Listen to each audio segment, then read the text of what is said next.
Sure. Why is this stuff sitting like this? Okay. Yep, we're live now.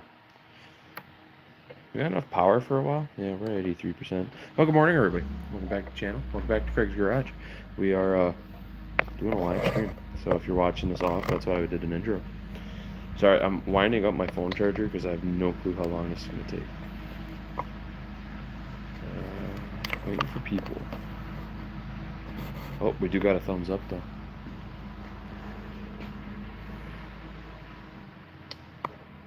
Sorry, very nervous. I haven't done one of these in a minute. Alright, here we go. You guys can see our project for today.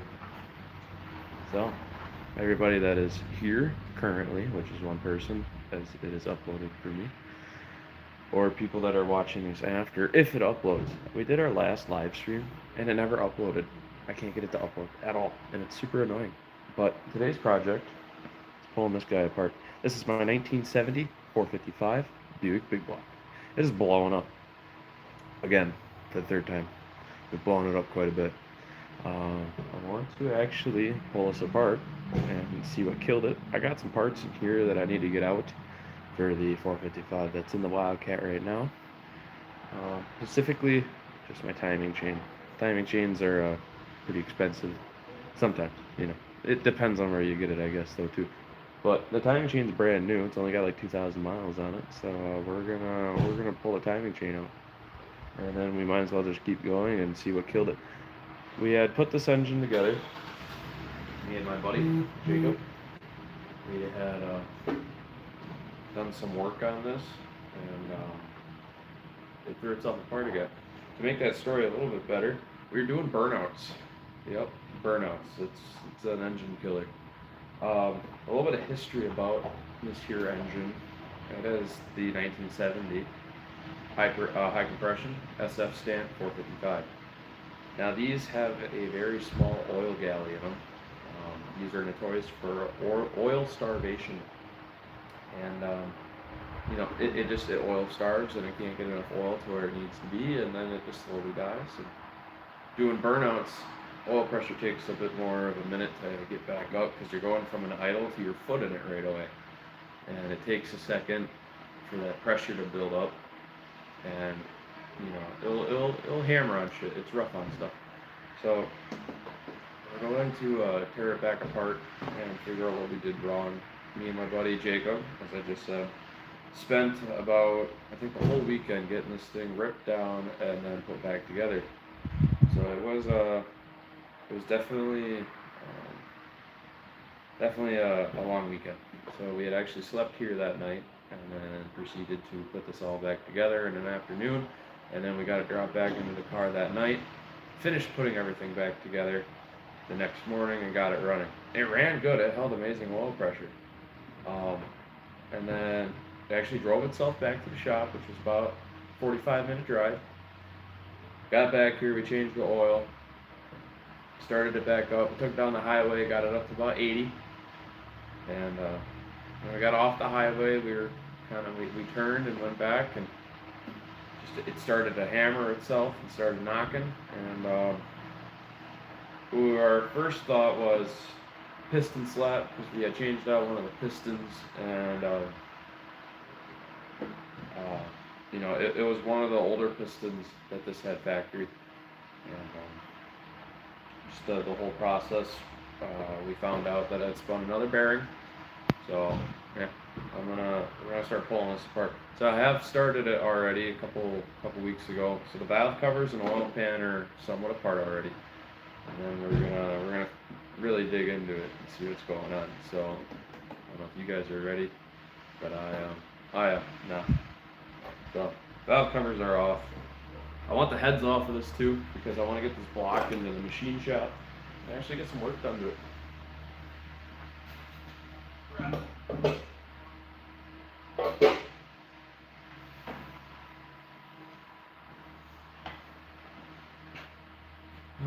Nobody's here. It's quite sad.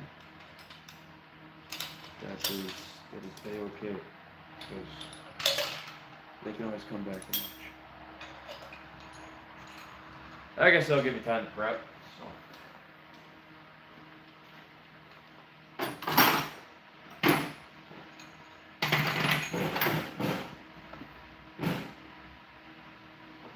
it's a half up on the top here. Could be wrong. Say 9/16. I just had one. Where did it go? That the one thing I didn't grab was a 9/16 socket. There we go.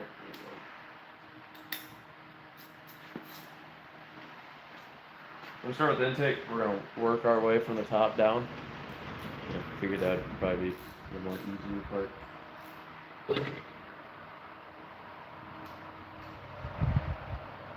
And then ratchet ties. Use our. Oh, we got one person back. Hell yeah.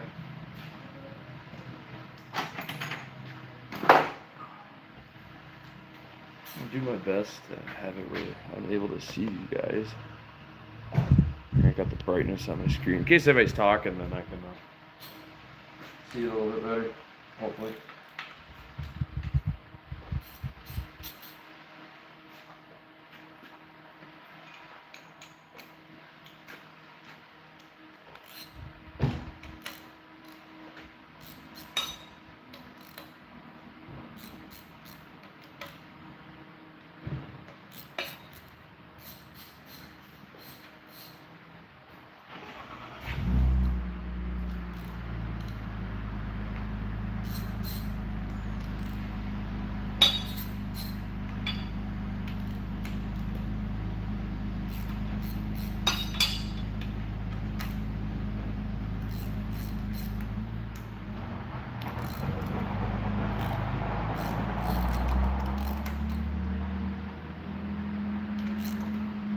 You guys hear a humming in the background? I have a fan running. I have an old 50s fan I'm experimenting with, and I got it running. So I can't feel any of it, and it's pointing straight at me. That's perfectly fine, because I'm a fat ass and I'm gonna lose some weight.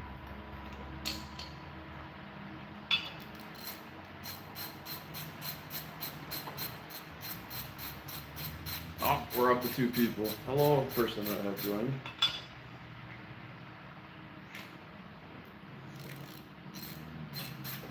And they left. That's fine.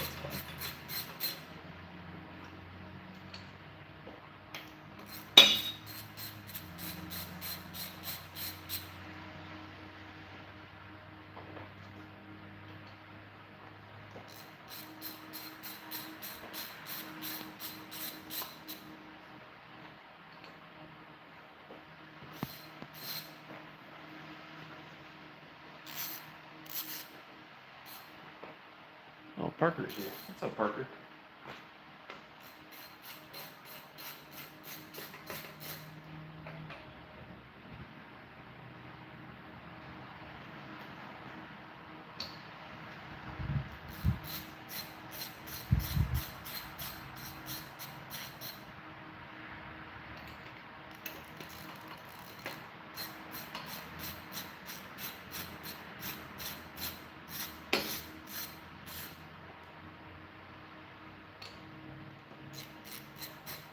Oh, everybody's gone. Have to hurt a guy's soul. That's alright, we're not good enough. We're not done. People can come and go as they please.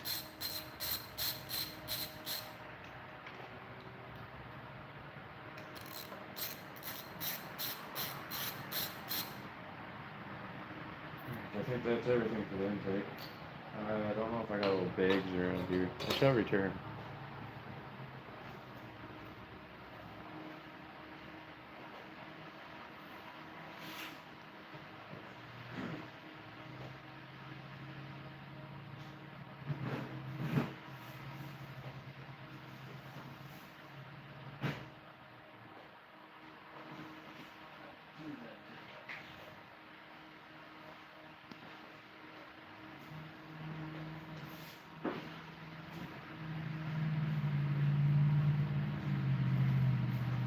Alright, I'm back.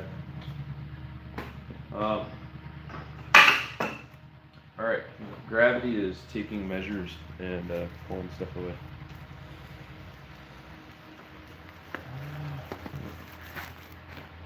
Let's see here.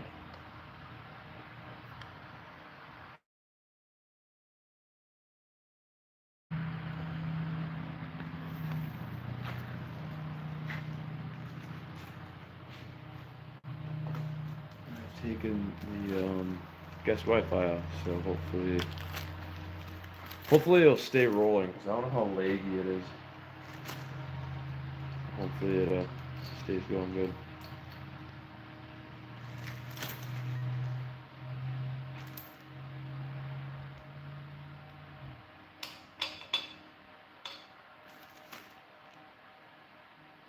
It's still jumping in and out.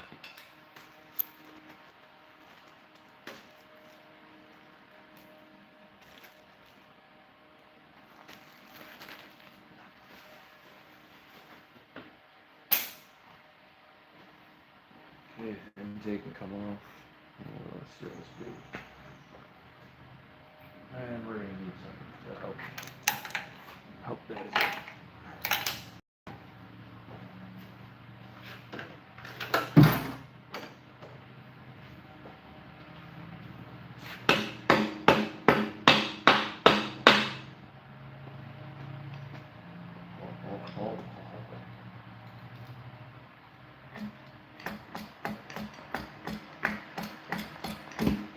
There we go, got her. And on the other side.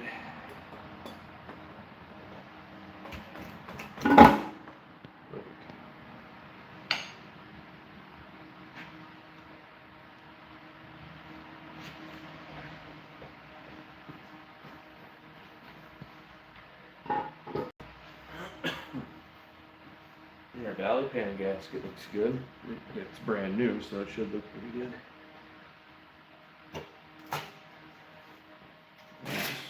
Could be usable, savable. I think we reused the Valley pan gasket. I'm not too terribly sure. Oh, what's up, Mr. Buick Smith? We're pulling my big block apart because it went.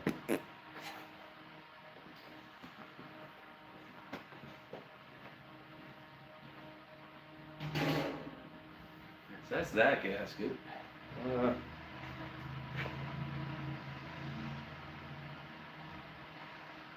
don't see any damage on our camshaft, right? We'll have to get a better look when we get into there. So, I have no clue if there are people here watching. Can you let me know if we're being leggy or not? You guys to a better spot where I can get more data. So we are rocking 1 bar. This is very leggy. So if we have to, we could scoot you guys out to the door. So we're experimenting still. So we'll see what we can do here. I'll bring you guys forward.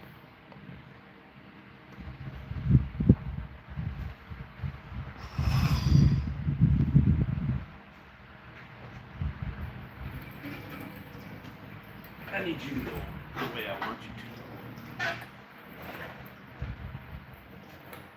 to. And nope, we still need to go over this.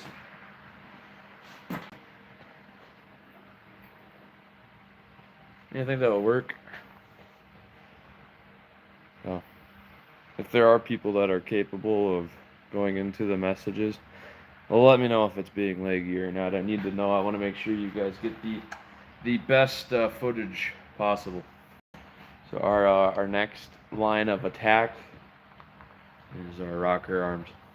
So the rocker arms control your valves. Open them up. So there's a camshaft that sits down in the hollow here, which is machined and designed so as it's certain parts are opening or moving, it'll open these in sync with either the pistons traveling up or traveling down. Okay, feed is smooth. Perfect. That's what we want. We need sockets. That is going to be a lot smaller one than I was thinking. Hold up. Let's see here. It's 10. Got it. I even prepared myself to try to get here, and yeah, well, we did it. Let's see if we can find a socket that I may or may not have.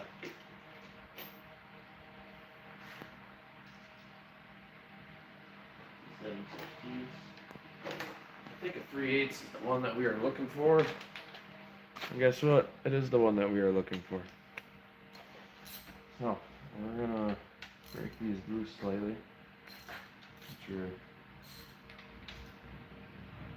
Not tightened down fully, but these are rocker arms, so I think we'll be fine. Another reason why we're pulling this engine apart is I want the heads off of it. Going on our next big block build for the Wildcat.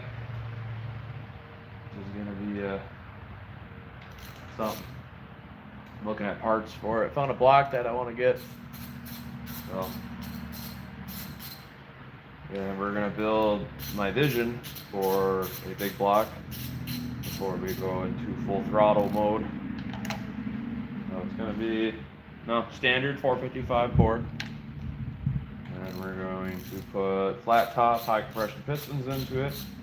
These heads, they are my 430 big port, which will mimic a stage 1, just before stage 1. I think it was before stage 1 was a thing.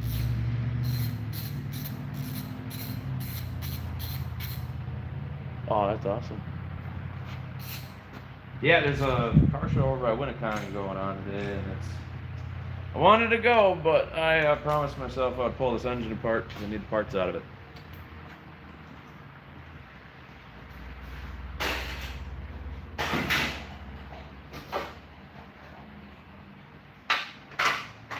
Now, I'm probably going to make a few people mad, but I'm just going to pull the push rods out. Because with us going to be fully rebuilding an engine and running these push rods, we're going to need the braking period.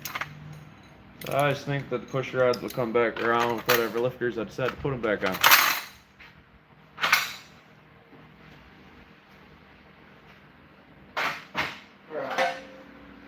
Alright, on to the next side. So we started this at 2 o'clock. I also want to time how fast it's going to take us to pull it apart.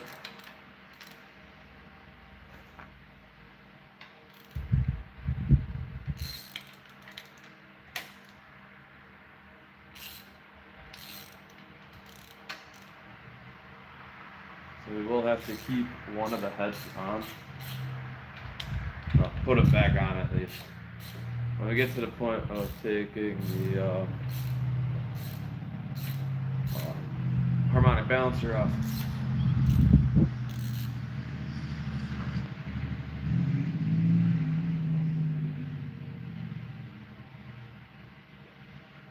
Hey, that's a good idea. I take it you mentioned the glass because the glass is more of a flat surface, as a more of a true flat surface. Which is where I would take the piece of glass from. I don't think so. They look pretty good. I've never had an issue with them. They all look straight. These heads were rebuilt at one point. So they got a thicker valve on the top, and then it's got dual coiled springs in them. So when I pulled the 430 apart that these heads came off of, the bearings had stamped 1983 on them. So they did get rebuilt at some point in their life because the cam that was on this one had a speckle lobe, you know, it was 30 over pistons, you know, there was some work put into these. So I mainly bought it because I was going to put it in my Skylark, just sitting in the back there. And then realized what was wrong with my engine. I was having push rod length issues, so I had to kind of re-go through that.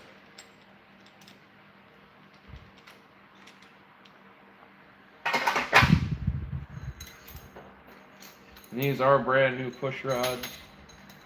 For me, all of my problems from the Buick blocks have been the bottom end. The top end seems to hold up pretty good. And there is some gunk in some of these here. Oh, never mind, I take that back. Might have been just some more. Okay, that's top half. Now I gotta pull the heads off. Let's see what's going on with them.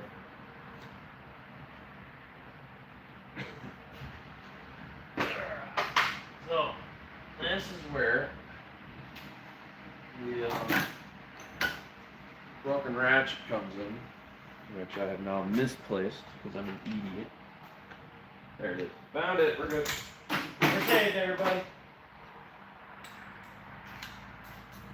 And our beautiful jack handle is going to come in too. That's going to give us our leverage we want. And the capability to break these things loose. I don't have breaker bar or anything over here right now.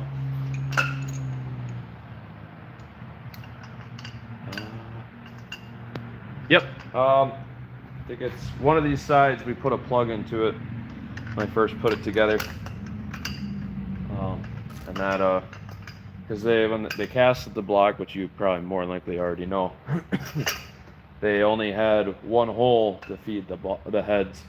Because this is the 70 SF block, we put the 430 heads and intake onto it just for a bit more of a giddy up and go. And I'm very broke. So.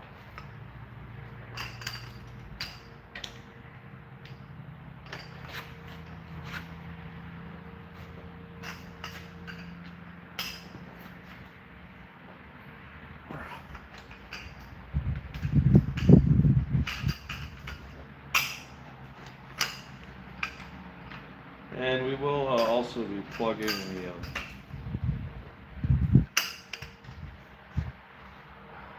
the next block that we're doing.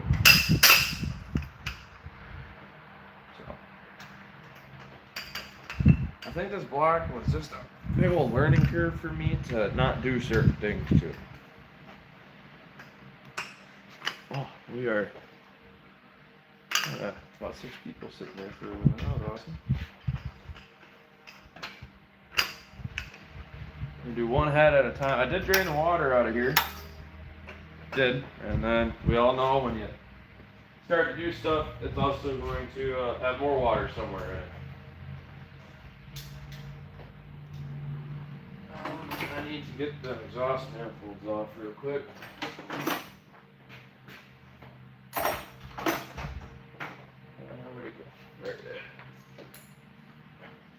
Because when we put these heads back on to the next block, we're going to be putting some shorty headers on it. I want sound. We're spending some money on that next block. More than I have on all the other ones.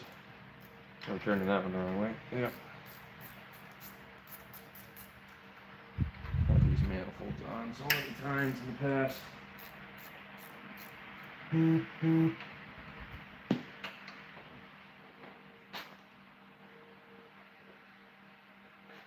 That will be an issue.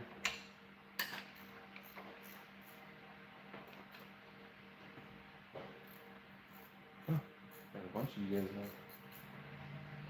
This is gonna come off. No point in having it in there if there's no Earl.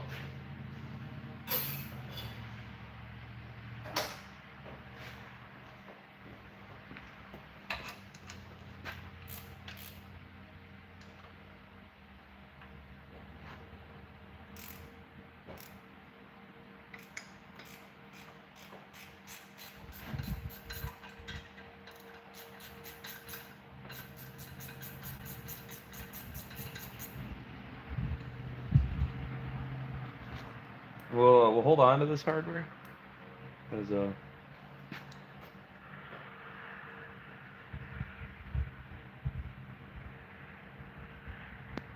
yeah, we are 100% flipped right now. So because I want to make sure I can see your guys' comments. So everything that you see is reversed. So just a fair warning on that.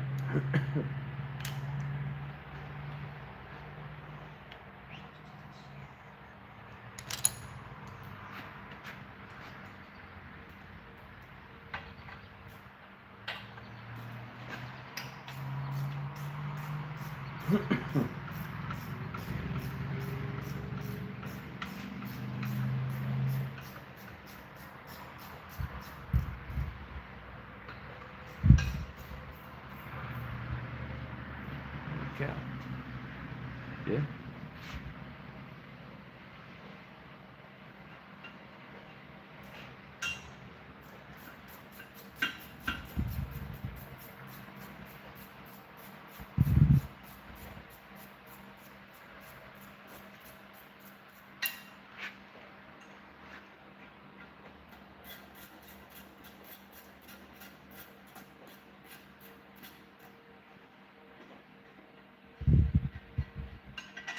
So anybody that just joined, I'm in the process of pulling the manifolds off.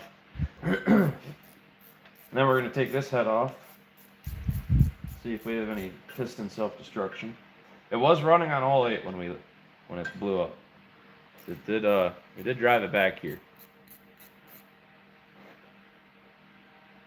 I think I've ever had to trailer any of the cars back here, unless if I bought it. Which is pretty impressive.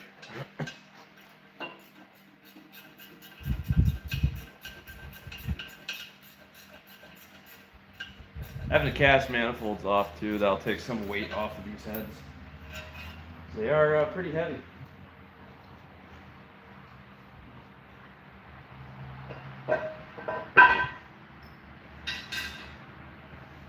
Get the other side off too while we're at it. Just as I can.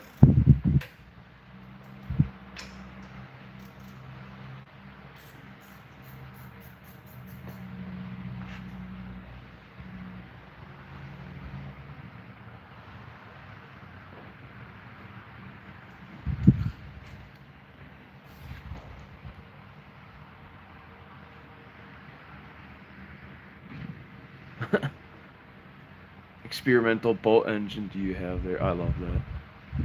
Yeah. We're just flipped. I'm quite surprised you caught that. That was awesome.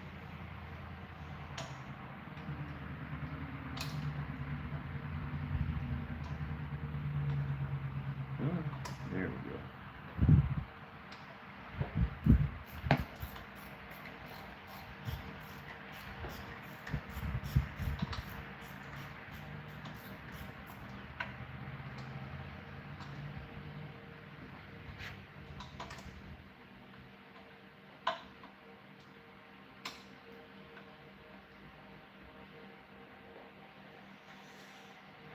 Okay, now, there we go.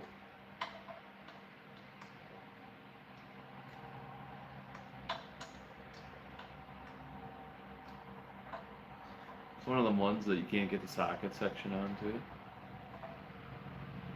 I see a comment there.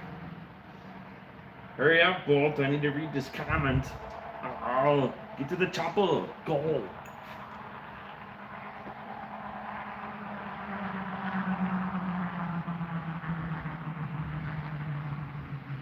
Noted. Stainless studs. Take it to stainless just so they don't rust away. I'm taking that part, and then what would be, why would I use the copper in there? I want to know a bit about the information on that section there.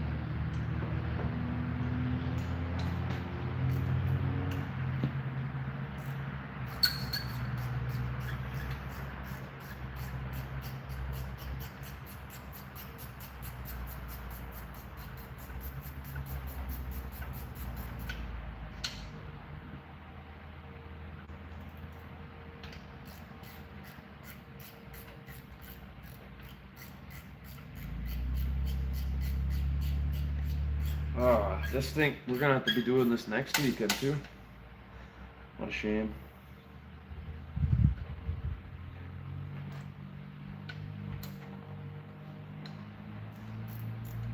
So yeah, if you guys are enjoying the live stream, we will be doing another one next weekend.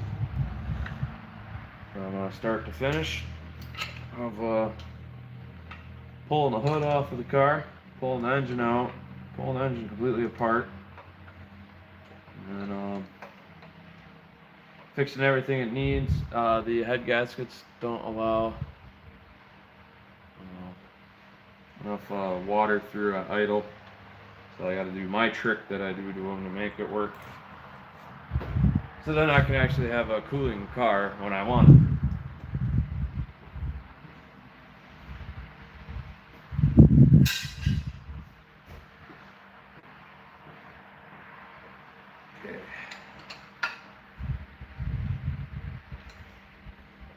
GB broken on me now.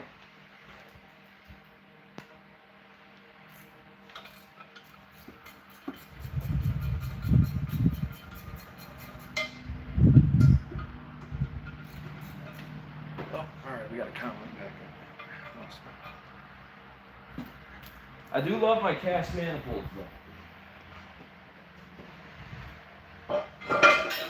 I don't ever plan on getting rid of them, and we'll more than likely have to be putting them back on when the headers take a shit. You know from that. Alright. Brass heats up faster and cools off slower, so it stays tight to the stud instead of a thermocycle getting loose. Oh, okay. So the two different styles of metal or material on there, they fight against each other. Like how aluminum, when you heat it up, you can put it over certain things and it'll shrink for like a better tightness, kind of like on order of that. Wrong way. We don't want to be tightening the heads. I want them off.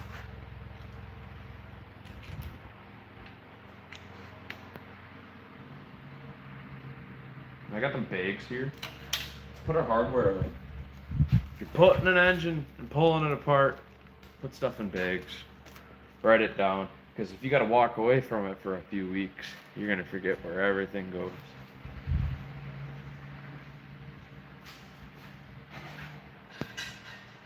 Then it's less of a mess.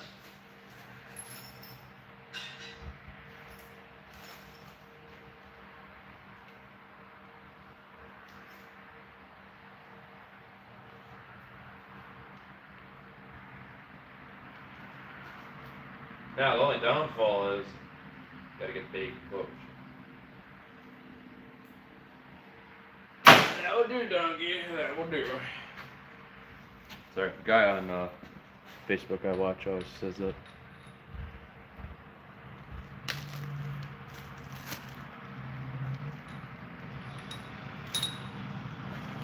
Well, because I have two people here and I'm able to talk to you guys, I did a live stream a while ago, and it went great. Got a bunch of you guys watching. It was awesome. Love talking to you guys. But when I ended the live stream, it would not upload my video. So, just to forewarn you, the video might not get uploaded. So, if you're watching it, this is like your only spot to see it there. So, just a forewarning. I'm gonna get some internet over here. Starlink has mobile data setup stuff, so I can have a higher speed of internet, and then we can maybe do more live streams more often. I love having you guys around. So you guys are what makes the dreams possible. Having you guys here. So we're gonna keep trucking. Everybody started off with nothing when they did this. Now look at some of the people that are out on YouTube. Pretty wild.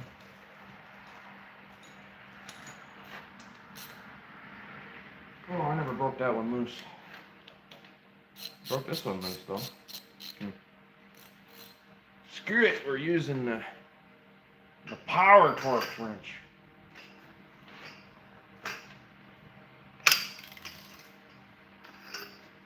They always seem to come off easier. And then putting them back on is always a pain.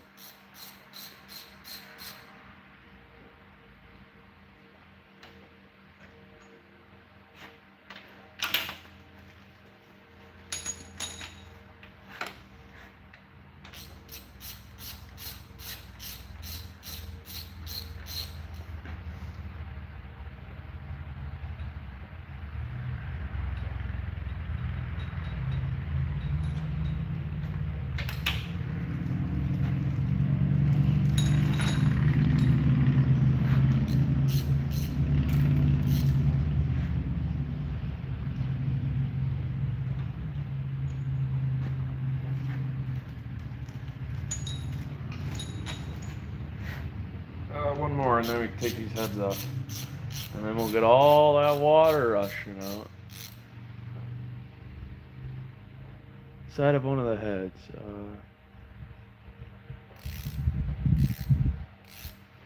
Like a side of the head. I mean, yeah, there's a tube running on the bottom here. Yeah, in a minute here. thinking that these are emissions heads.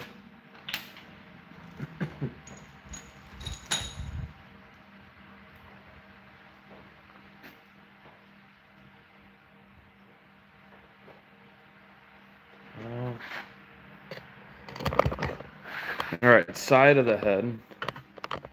And here's the, we can check out the front here. That's like the best shot I can get you. Or we can get the head off. And then we'll set it up on the top of the block if you want. We can dig around and see what part numbers or certain things we can get here.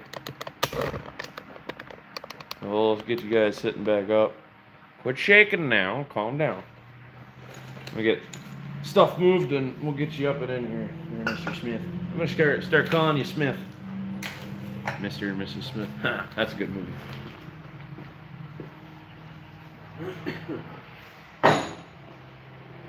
Alright, let's see, 75 pounds of cast iron.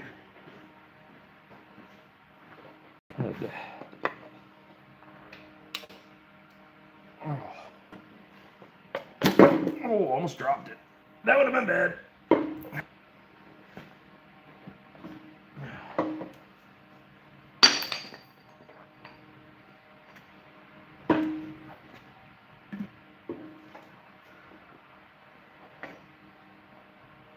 All right. Now, let's see, you can see here. So it does have the bigger ports, it looks like. And then if we flip it upside down, it's got the standard size valves. You take a look.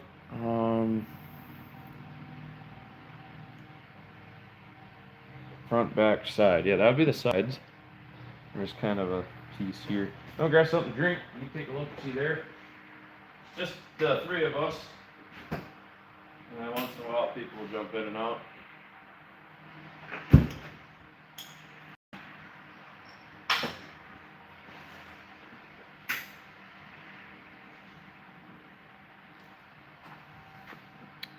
Maybe he's gone. Well, he can come back. We got to keep trucking here.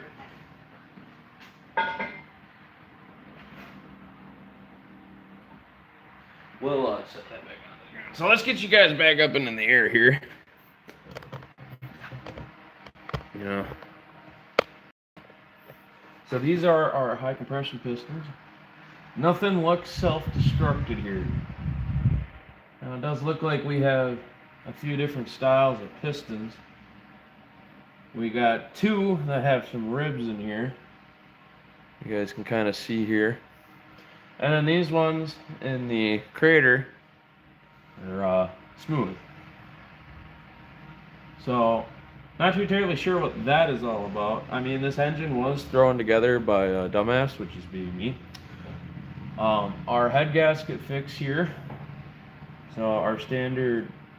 Oh, wait a minute. Now this is interesting. It's told by the guy that I was doing some of this for. Well, not for. This is just me. Some of the information I'm getting from. Our water comes in through this side, runs across, and back out. It can't frickin' go nowhere because of the cast iron that's missing there. So what I did was, here's our cap that Mr. Smith was talking about. There's a little oil and plug here. This hole will feed the top half of the rocker arms when oil is coming through. Now, that is for earlier 430s and 400s. So what we do is you drill and tap that out so it's smooth across, so the head will still sit nice in there, but it's plugged because the other side doesn't have this hole. So as oil will be coming up, it'll push up against your head gasket. Eventually oil will start kind of seeping past the head gasket. Then you got to pull the head off, change it out, and you can only go for a little bit more. So we're going to get the head out of the way. And then for my head gasket thing that I do to make it somewhat cool better, is there's two steam ports on the Felpro head gaskets when you get them. There are these two top holes here. And then these two holes do not exist. You can see the one right here. The other side you guys can't because the camera's too far towards me. So what I go through is I mark where each one would be, and I stamp it out with a 3/8 punch. That will allow more water into the head and then back out of the block so it can pump more water a lot faster. So the best way I can explain, if you're trying to understand this better, with all these closed, try running a marathon through a coffee straw.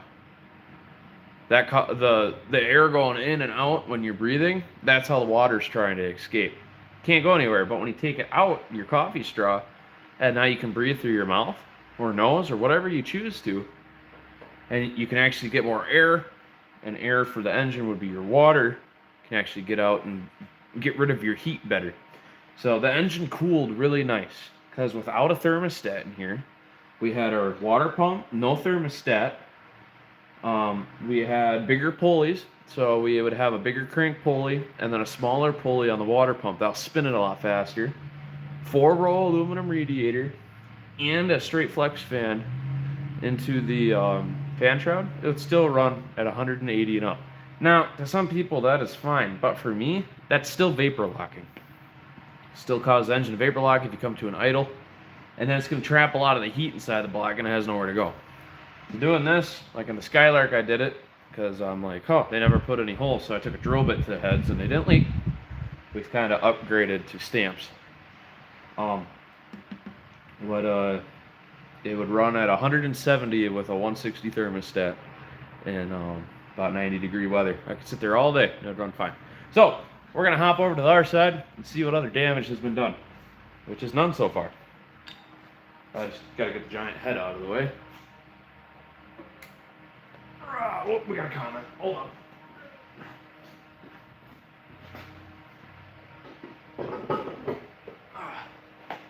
Let's see what we got.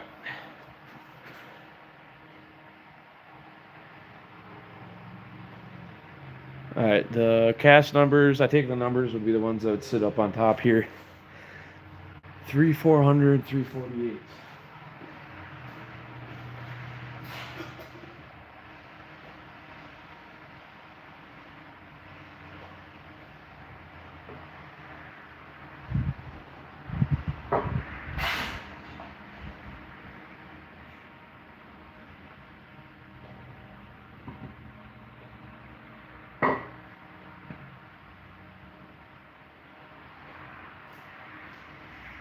Alright, the heads that we got end in 2983, 2983.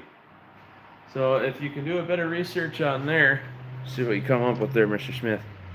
We're gonna get the other heads off, so let's flip you guys to the other side.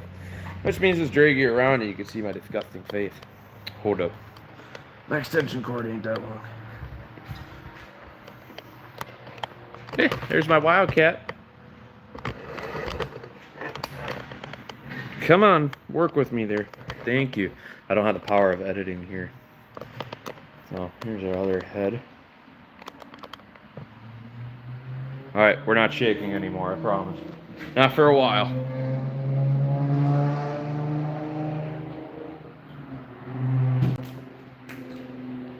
Okay, now where is my ratchet? Pocket.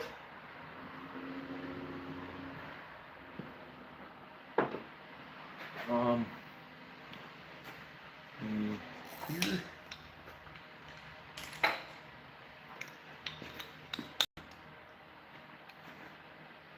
How many of you guys? We got one person. Ouch! What am I doing wrong for you guys? What do you want me to do?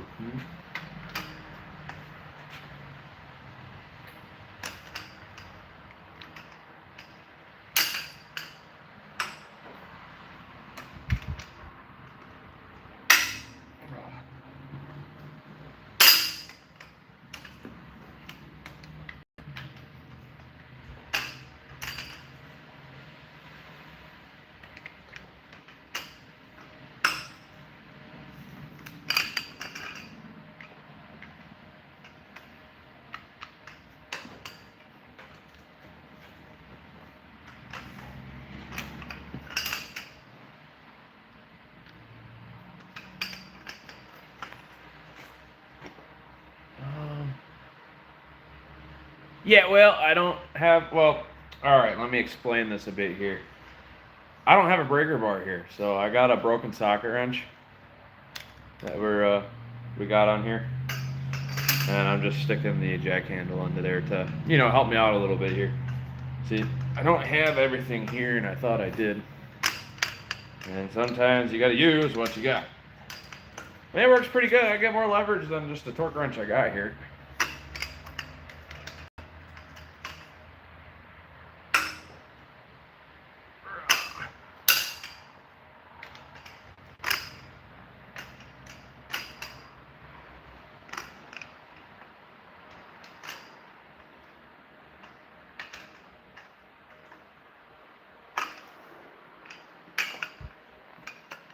Yuppers.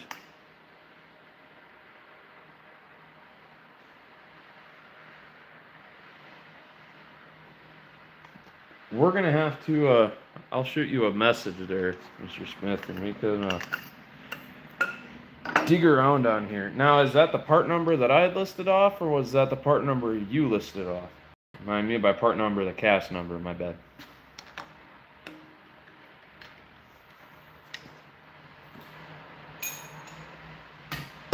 Now I got this tool over here. Let's see how this goes. Your cast number. My cast number, which would be the 2983, is the information that you just read off.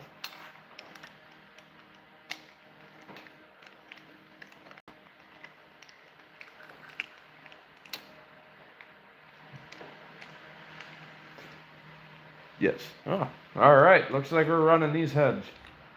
So, yeah, the cast number that's on here fully is 1382983. And I can, if you want, I can put that down in the comment there if you would like. Now, did these heads, if you're still here, did these heads come with the dual coil valve springs factory, or no? Or was it just a standard single spring? I've quite curious about that one, and you are easier to get information than I'm able to find out. So.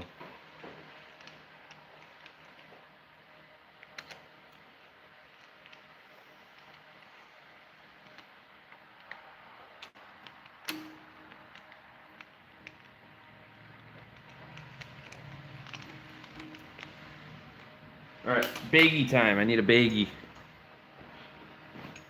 There's one right underneath my feet. So where do I go? I go to where the bags are at.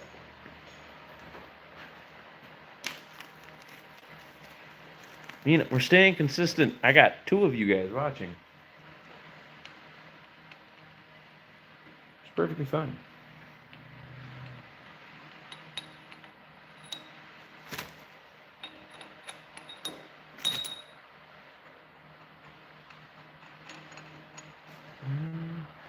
I'm going to screenshot here, you guys, just for the fact that I got information on my heads.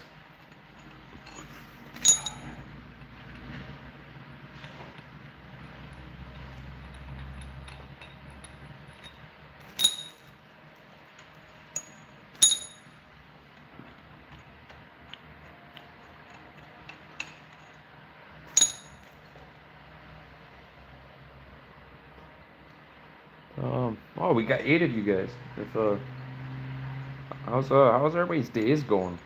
It's the weekend. Everybody should be chilling, kicking back. It's hot out, sticky. Tell me your day.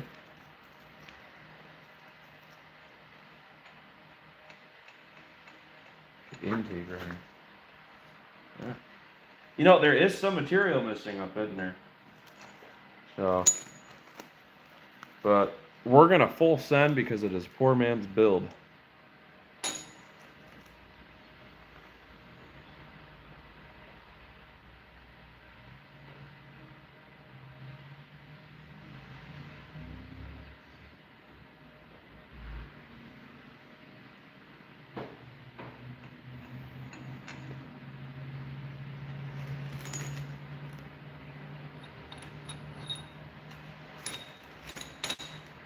And that is our other head. Now, we got a next issue. So, we got to get the harmonic balancer off. These things are torqued to about 250 foot-pounds. And with just a normal compression, it's kind of hard to get them to break loose. So what we're going to do is,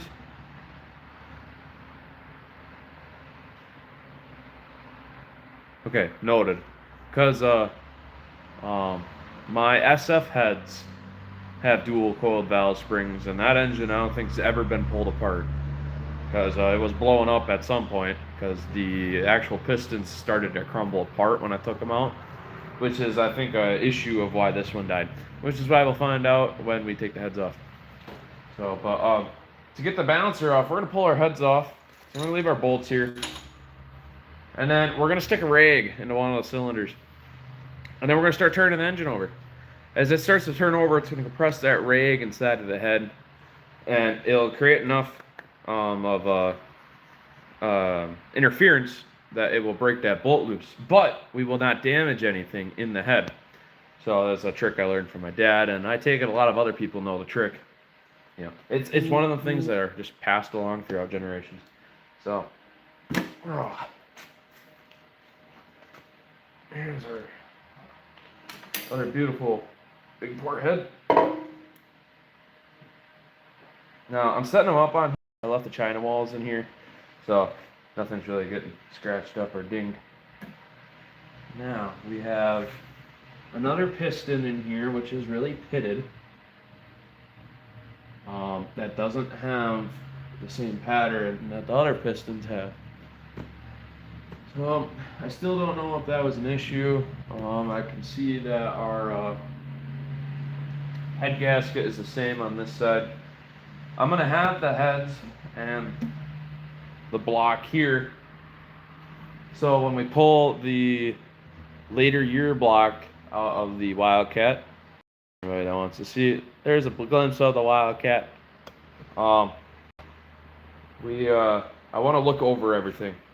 So I think they messed up something here, because there's no physical way, if we ran the head gaskets the way they are, that water can get out. I mean, water can get in, but how the hell is it supposed to get out? So, and I think that's an issue with overheating.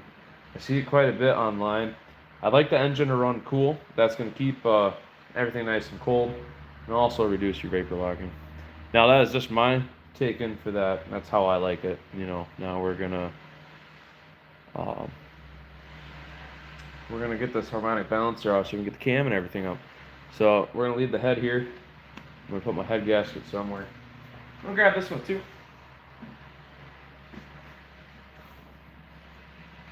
And then we can get into the fun stuff, which is underneath the engine.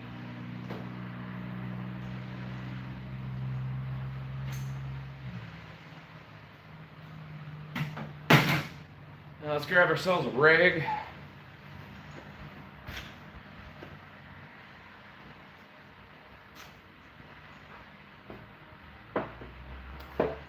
Rag can sit there. Now I do have a torque wrench over here. The only thing I'm doing with it is I don't know where all my other stuff is, and the sockets I got will not fit the style of end on the ratchet. So we put our rag into the cylinder, take our head, and then we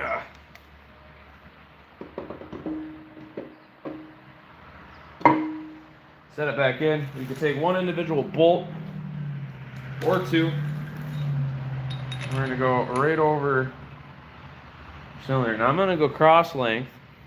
You guys can't really see anything. I'm going to go across. So when you look at the heads, there's a total of 10 bolts on here, which means you'll have 4 points of contact on each cylinder. And if you're looking at it, they're perfectly spaced across like a box. So I'm going to go diagonal. That'll give more of a surface area for the head. And just to play it safe, because you don't know what might happen. So we're going to tighten these up here. Now, you don't need to torque them down. Just make them snug. Just so the head will stay there, so it'll fight against that rag. So we get our bolt off. So I'm gonna bring you guys around to the front. We can see what's going on here. So now we're up to the front of the engine. Here is our harmonic balancer. This also balances stuff inside the engine.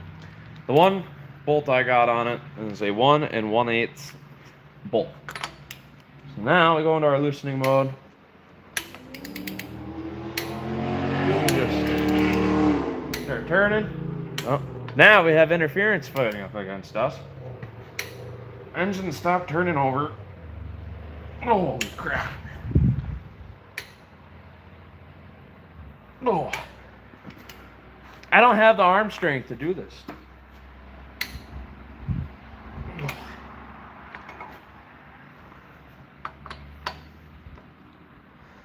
That's really on there.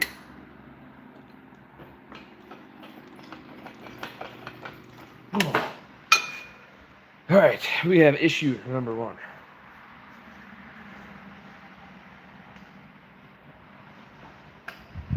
I don't want to be beating up this torque wrench because it's not good for torque wrenches to be doing that. All right.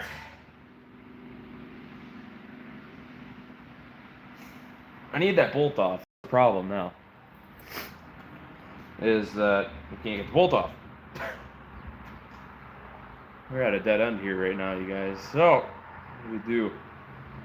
I don't have any other 3/4 inch drive. Not 3/4. Yeah, that'd be 3/4. No, it would be 3/8. I don't fucking know. You guys can figure it out. What do we do? I mean, we'll probably take the lock bolt off. That'll allow us to slide the jack handle over the top. And then we just be very careful with the thing. And then we also just buy a new torque wrench.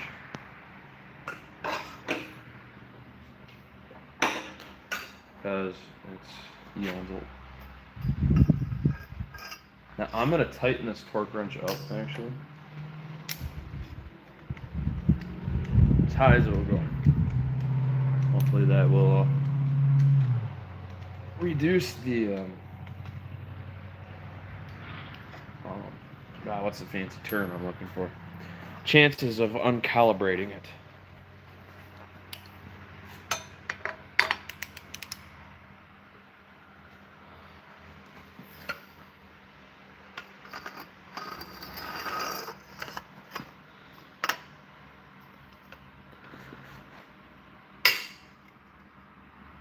Oh.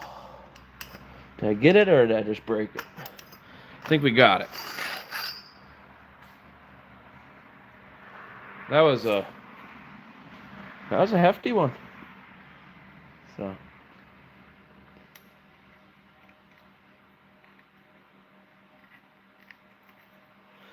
yeah, this one will go up to 150. So, but I never torqued them down. We just really reefed on it. But I mean, it did click. So we were definitely over the 150 foot-pounds. And 2, you're supposed to not reuse these bolts.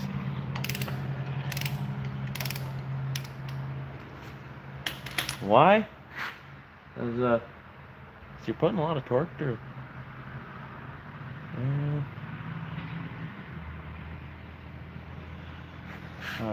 Okay, I think we should be good then. I did tighten it up all the way.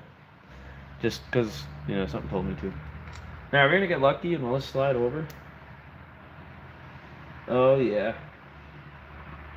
We had dirt. Dirt in the threads.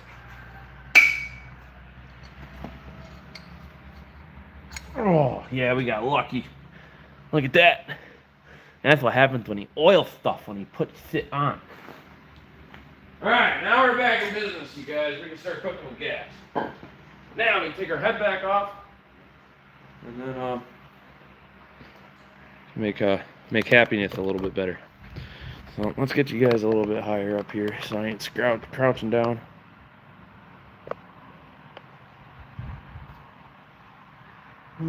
Okay, sweet. There are some things I don't know. And now I'm learning today. That is what we like. Now, we get our bolts back out. You guys are gonna notice, if you guys stick around on the channel, I do things a lot of poor man style. That's how I grew up, you know. Didn't have a shop. I grew up on a farm. Dirt floor, you know, everything, just out in the barn. Out in the dirt road. If you guys actually go back to the channel in the beginning. Hold on. Now, I didn't have everything that you guys see here when I first started. I had just a Skylark, and I just graduated from high school. And the Skylark ate its bearings up, oil starvation. And yeah, there we were down in our gravel pit, just pulling the engine apart. See, the rig falls right back out, and we're good to go.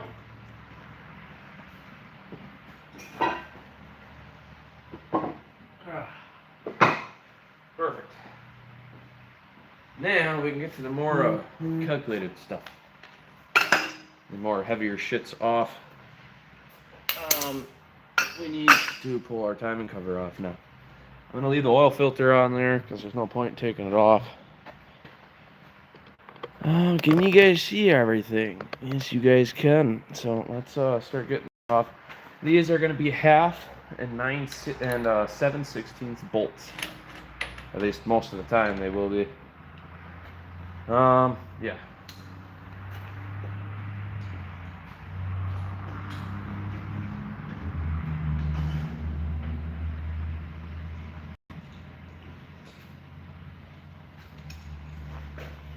Going to need our 1/2 bolt socket. I notice when I'm live, I struggle to remember shit better. Which is, I guess, perfectly fine in some terms.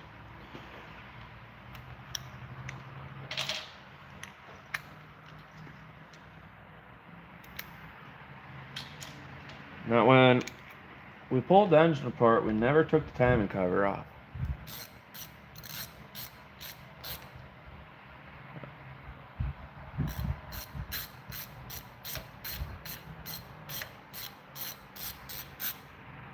Yeah, well, Mr. Smith just said. Now, when we did put this engine together, me and a guy named Darwin put this one together. The second time around. I first put this engine together when I moved to the units over here. And I didn't know what I was doing. I threw an engine together, figured out, you know, I think it'll be good. And it blew up in worth the first, like, I think it was like 10, 20 minutes. It didn't run long, let's just say that. I built the oil pumper on, so I put a high pressure pump in, high volume. Yeah, high volume, so it moves more oil. Still same oil pressure though. And it locked up and chewed all the cam teeth off, and engine stopped running. No, I gave up on the engine for a little while. I left it in the car. We moved it over here, and the first thing I did when I was here was pull that engine out. That would have been over this winter. Well, last winter, technically. But of 24, well, no, 26 going into 25, I started working on this engine. And we had it running for Thanksgiving. The drive shaft was shot, so we had to get a bunch of other stuff. And the engine blew up as we were doing burnouts like an idiot. But hey, you're gonna build something. You want to have fun. It's bound to happen. So so me and my buddy Jacob, we pulled this engine back apart. We never took the timing cover off because I wanted to leave timing in it because I don't know anything about timing.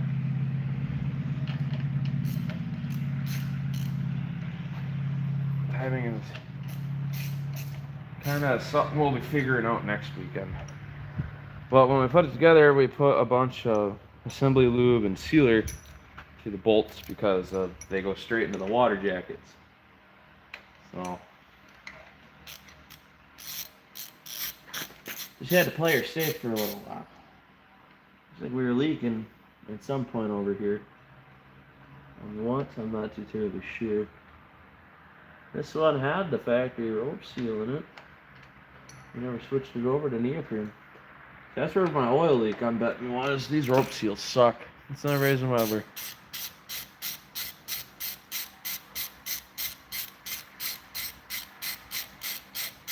This one, I think we would be fine on. We had actually gone through and we actually shimmed and actually filed and smoothed on the pump, so we would have 5,000 gap on each side. So, hey Paige, my little sister's watching. Check that shit out. Oh, sorry. Wait, actually, I think she has more of a temper than I do, but that is perfectly fine. But we're gonna leave. I'm not running this pump. This is a early year timing cover, so it's only the 1/2-inch oil galleys in the timing cover. I want later year because they moved to a 5/8, because I was trying to cram all that pressure through here. And the only thing that we put on it, because some of you guys might be already looking at it, we put a rebuild plate on it. So the housing that the oil filter bolts to rides on the gears. And after a while it'll wear out, you'll lose oil pressure, it'll give you problems. Now this is like years down the road of driving. This ain't, like in a year or two. So you can add this new spacer plate in, and that will mimic the oil filter housing. So you can also reuse your housing, and you can keep fresh oil and a better oil pressure into it better. So you just have to add another gasket. And then you also, because this is aluminum, they will kind of warp and change over time. So you have to measure it with a flat surface and make sure you have clearance equal on both sides. So it's a lot of process. I think the timing cover took us quite a few hours to make sure we had it correct. So we're down to the end, getting ready to pull this out. And then we'll see if we have any damage where the timing cover goes. I gotta grab a baggie, put my hardware into. So, and the timing cover is a very crucial piece to this engine. It houses your water pump, your oil pump, and your fuel pump. It also has the fuel pump drive, covers the timing chain, of course, and it's a very expensive, crucial piece. And if you get a cheapy one, you're gonna run into problems. So it's all a big learning curve, I guess. Of all the engines I decided to go with first, it's a Buick. Why? Because I'm an idiot. Now, when I first started pulling these ones apart, just Buick in general, I didn't know that the oil pump, the timing cover bolts onto the oil pan. So, and there I am fighting with the timing cover for a while, realizing that there's 4 bolts underneath. So if you're going to dive into a Buick of the 67, which I believe is when the 430 came out,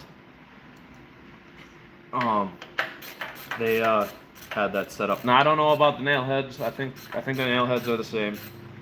I haven't worked on a nail head in a while. I think our last one was actually a live stream we did. So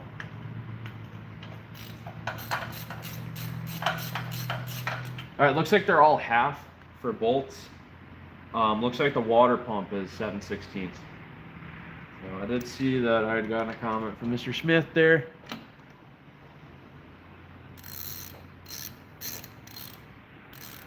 Yeah, oh yeah, the pump's definitely got material in it. When I pulled the oil pan off of it, I ran a magnet across, and yeah, the oil was moving with the magnet. It's kind of like a Venom type deal. This block is the only thing that we're saving.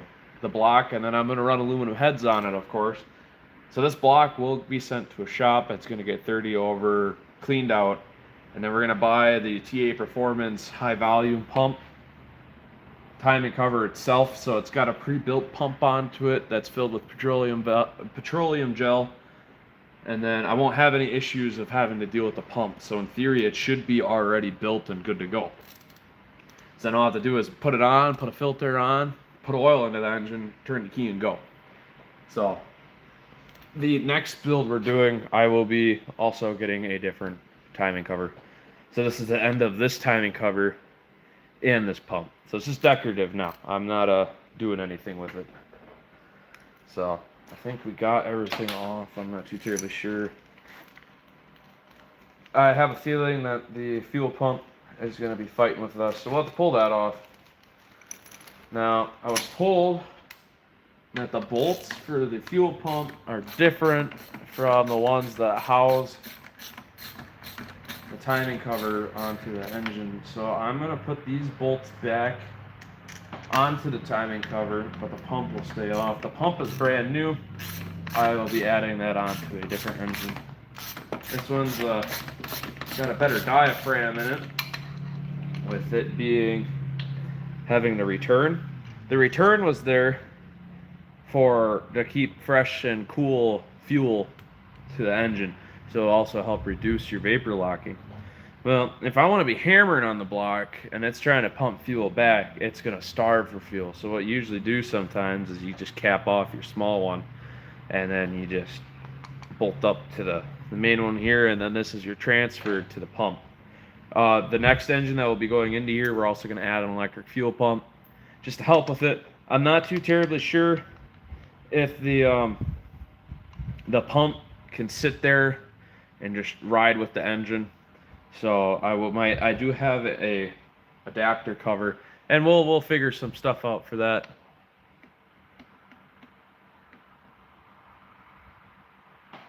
Sorry, reading comments before they disappear.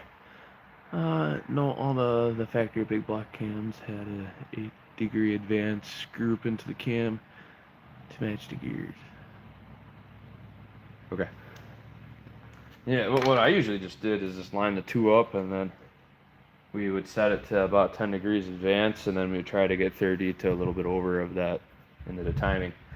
So and this thing ran great. I had no issues with any of it. So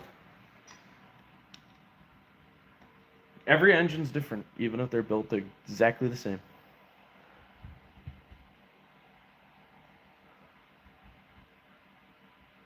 Oh yeah, we're gonna get the block drilled out to a 5/8, and I'm gonna get this block sent up to a place in Green Bay. A lot of the people that race with Buicks go up there, I was told. So we're gonna have it professionally done. Now this block will not be returning for a while. The build is not gonna be cheap. So this will be the span of a high quality time. Now that is something I don't like to see. Oil pump still turns, so that didn't lock up. Our timing gear looks okay. The cam is showing some wear in it. The teeth are actually smaller. There goes my socket. So that is the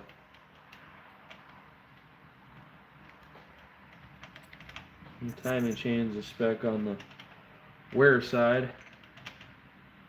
I mean, it won't fly off. We'll definitely be okay on that. So this whole shebang here will need some work. So, but to get the engine freshened up, we'll be putting this timing chain into my other engine.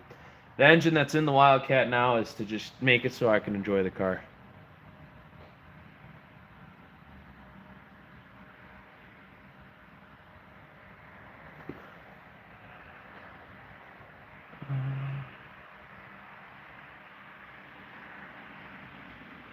Did they actually talking about doing that? Well, then good thing I'm a hoarder. So, all right, there's our timing cover. That's the process to get that off. So we're going to pull this timing chain off, get all of our lifters out. These lifters are going into the garbage. They are full of metal, and the diaphragms inside of them I don't trust. Now, if I'm trying to get home type deal and I'm stranded, I will rerun the lifters. But with us at a shop, we have the time. We're going to put the money back into the block. We'll be doing putting some fresh lifters in here. Plus, the next cam that's going into this block will be a big roller cam. So, like I said, we're putting a lot into this one. So we got 2 more builds I'd like to do for the Wildcat. This will be the last one. The next one, high compression cammed. That's about it. So let me get this out of the way, get my hardware too, and I'll set this here really quick. I don't really care if debris falls into the engine because it's going to be washed out anyways. So I don't want to hear it from you guys about the debris and all that stuff. Sorry. I had some lady that was just giving me a dose when we pulled the 350 apart in the driveway when I blew that one out. And the Skylark. So the Skylark will be returning to the channel soon.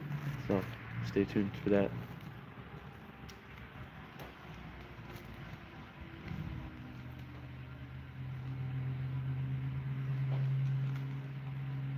Yeah, it's yeah, they're not cheap to build. That's why I try to reuse a lot of the parts. So I think the next one's gonna be about $3 grand. That's with reusing certain parts that I already got. It's insane. Thanks, government.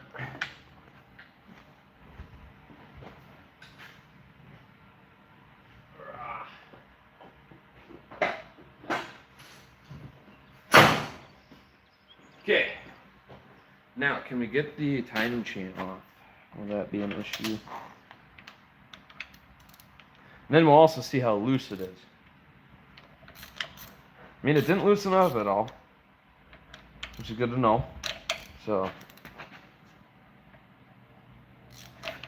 these bolts are so short, but they have to make sure they can clearance the cam for the oil fuel pump. So that's why the heads are so short on them.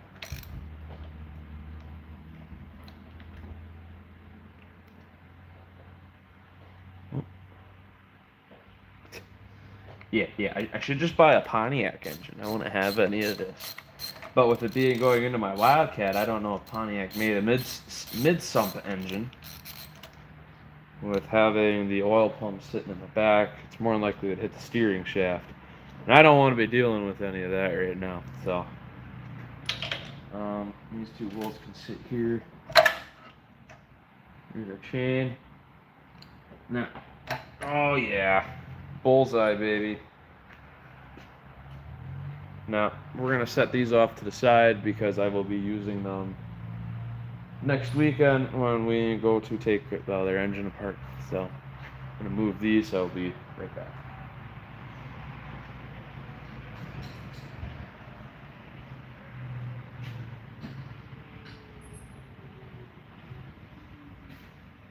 Now, that was a brand new timing chain. And as you guys could see, there was slop in it. Now, after a while of hard running, they will loosen up after a while. So, you know, that chain's still brand new though. I'm gonna run it. So with me not gonna be pushing it, and two, it's a small gear block that's in the Wildcat right now. So it only tops out at like 4,500 RPM. It's all the faster she wants to go, and I won't push her harder than 4. And that's still pushing it in my eyes. Alright, let's get these lifters out of here. Let's see if we have any wear on the bottoms of the lifters. And then can see what else we got. Jumped up, you guys. You know, we got 7 of you guys watching. I will see, we'll jump up over 10 once in a while. But we have the full attention of 7 of you guys. I got a big crew here right now. So, oh yeah, these are beautiful, perfect wear. If you guys actually look into like your engine, the lifter will not sit perfectly in the middle of the cam. That is because flat tapped lifters spin to reduce wear and make it wear evenly. It is just one of them things. So if you're ever like, oh, why isn't it sitting it right? That's kind of part of it. I'd like to know why the cam looks like it's been sheared part of it. Well, not too terribly sheared. So.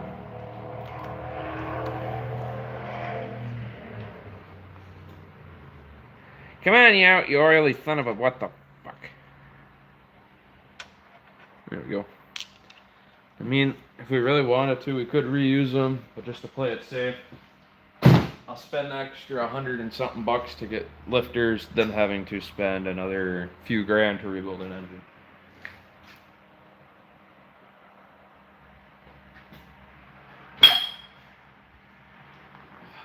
Yeah. My 50s fan has been running pretty good. 40s, 50s era. I don't know how hot it is. I should probably check on that in a minute. But I think we're doing good.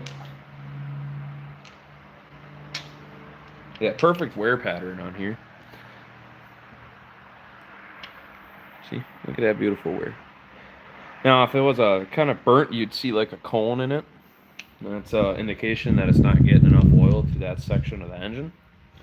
And it's slowly just metal on metal, which is another thing that was happening to my big cam I had in this when we first built it. An issue, I think this block is a lemon. And I say that because there was signs, none of that, hindsight's 2020, it's whatever though. So if we go back to the very beginning, when I moved to my little unit, which was an 11 by 50.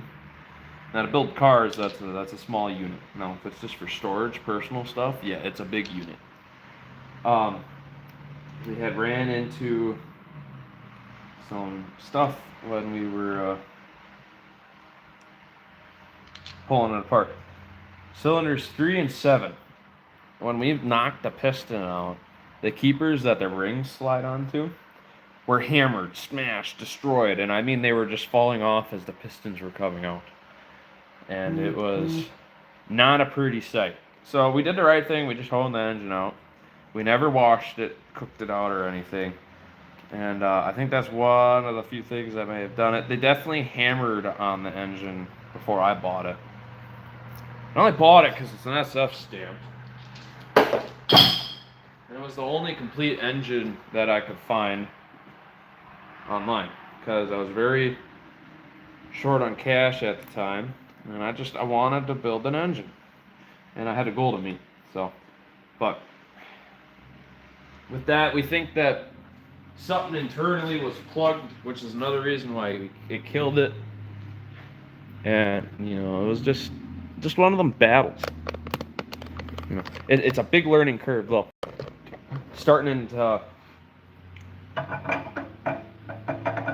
on stuff that you don't really know the greatest on, and try to figure it out on yourself. And there's not many people that will give you information that you need. And it's just it's a ride. The cam bearing's a little destroyed. That's from all the metal being sucked around, and we had never did anything with them when we pulled it apart when it was knocking.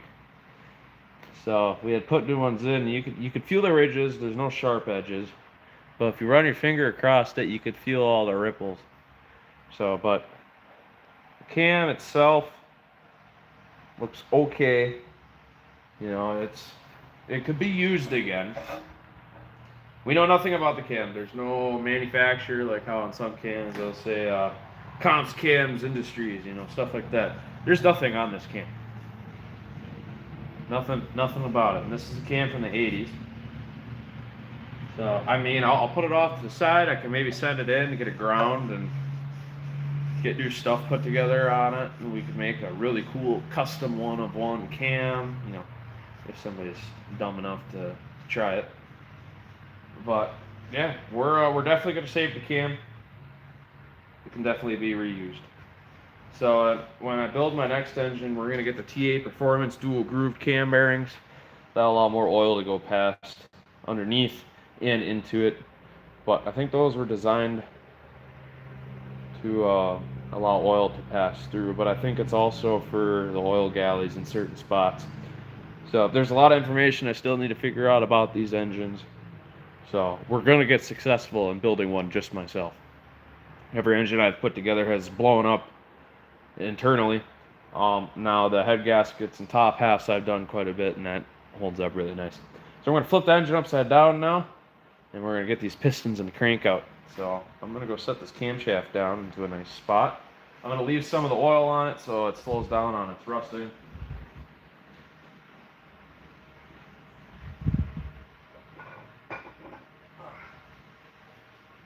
Oh, what took 30 hours to disassemble, well, to put together, was taken Almost an hour and a half to pull apart to where we're at now.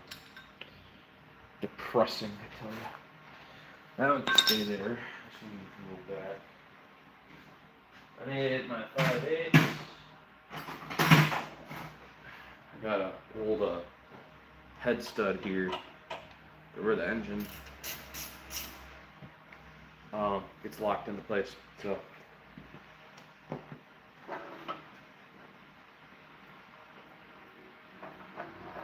it's quite happy on how the water turned out. Now I put an old pan on here. So you guys just saw the bottom of it. I call this pan Bonnie and Clyde because there's about 100,000 holes in the bottom of it. I drove 4 hours to go get this pan. No, it's whatever. I can maybe make a mold, stuff like that. I get new pans, but this is just the experience with this one. So yeah, we're gonna get it off. Looks these should be 1/2 inch. Should be. Yep. And then we'll get them up and out of the way.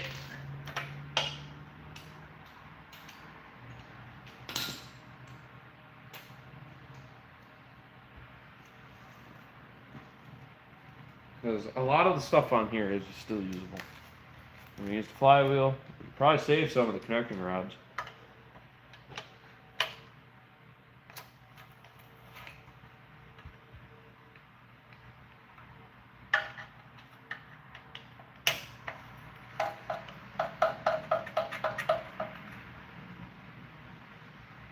This might take a while, so just a heads up. Hope you guys are doing good. This would be a good time to take a break. You know what I mean by that? Go get something to drink, come back. So you guys won't be missing much for right now. So want to make sure you guys are doing good. This ain't all about me. This is all you guys too. Man, we got quite a few of you guys watching now. Makes a big boy like me happy.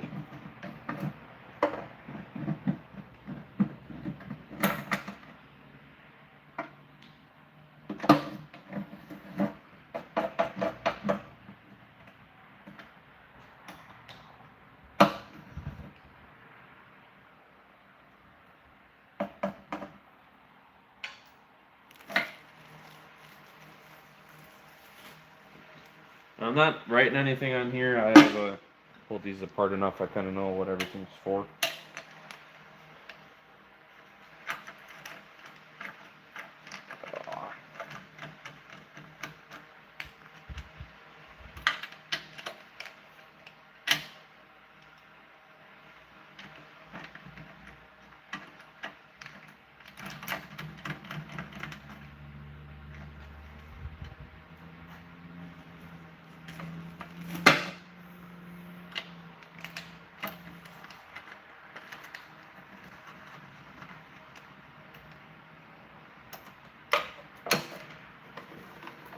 Everything's nice and green now. We finally got some rain over here.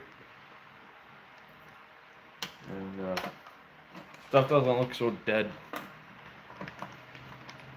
Oh, I just hit myself in the head with the wrench. Oh. Good thing I was wearing my PPE. To the workforce people, that's hard hats, safety glasses, gloves. You can piss off with your PPE. See? God invented a skull. Man invented hard hats and ball caps. God invented caliphs. Man, he invented gloves. I don't have anything for the eyeball section. Just put your safety glasses on. You can't hear tits.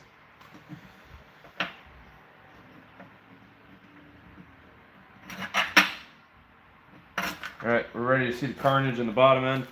Now, I have already dived in here before, and it was bad. So, you guys are in for a treat when you get to see what spun bearings look like, and destroyed ones, and all this other good goofy bullshit we got going on here.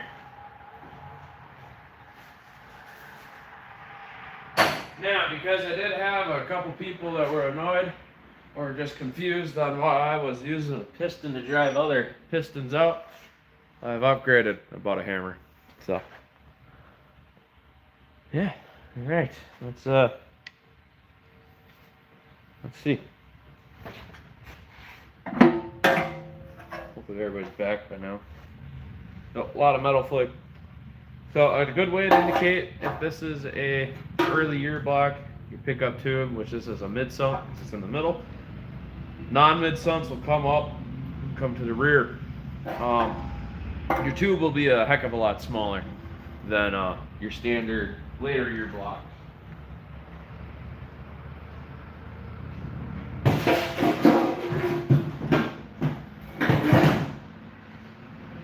Now a lot of your later year blocks will be smog era. So if you want the performance of the other ones, you got to do a little bit of work. You change pistons out; those are pretty simple. You know, it's all just a big giant Lego set.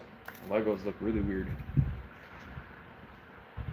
But we are nearing the end. We are about 2 hours into this, and I have enjoyed this very much so far.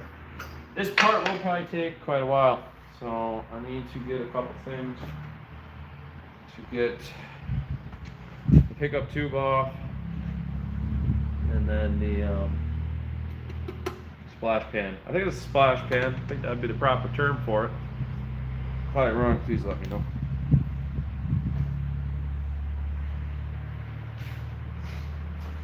I think it was a 3/8, and I don't know where I put it.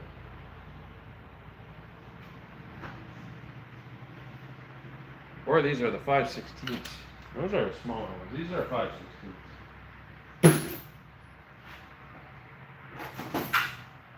Well, hand me the one that would be more.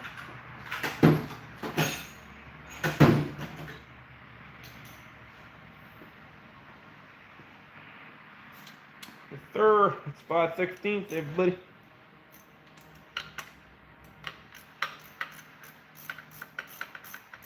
Alright, we'll save the hardware for these, because we want them, you know.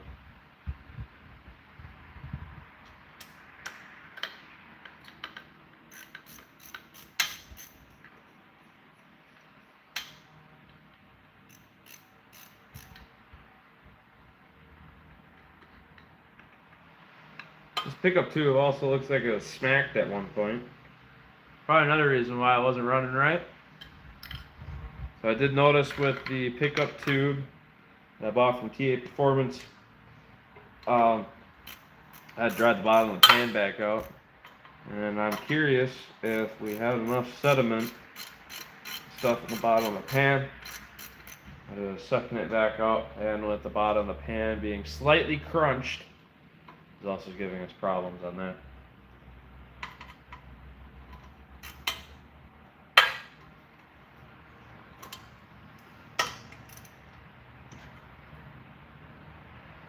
Ouch.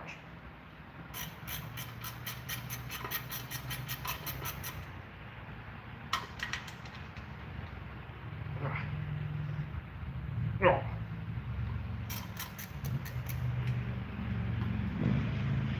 We might even put a stroker kit into this block at some point. I want a drop forged steel crank in this, and TA Performance is one of the few places that you can get them. I actually think it is the only place. I haven't dug much, so don't be getting all frisky at me because my information ain't fully set, but I think they only offer steel crankshafts and stroker kits. So might as well go all out if we're at that point and put a stroker kit and boost that engine to a 494. I think that's what it would be if we bored it 30 over and put the stroker kit into it. It would at least be a really big high performance block. So we are brewing up some ideas. We're gonna make it possible.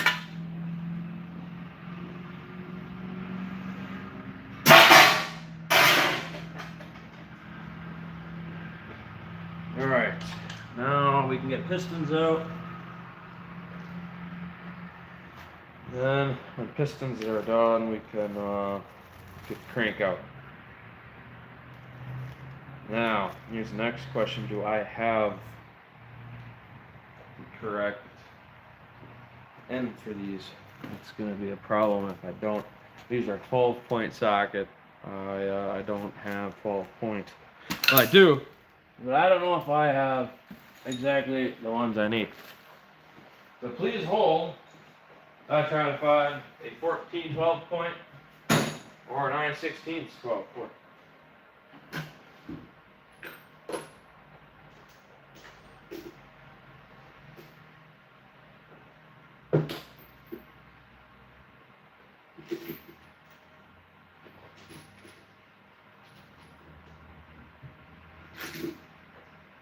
Here's a half. I don't want a half. I want 9/16. Please.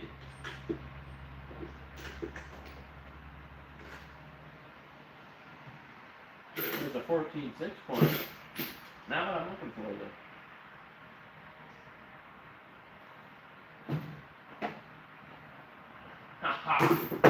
Alright, we're back in business. We can actually finish this. Not allowed the good old power torques. Right. Get off! Give it back to me. Yeah. Now, what cylinders do we want to work on first, you guys? Say we just start from the front. That is very locked up. So what we can do is we can put our bolt back into it and then just turn the engine over with the torque wrench. Or the normal croissant wrench.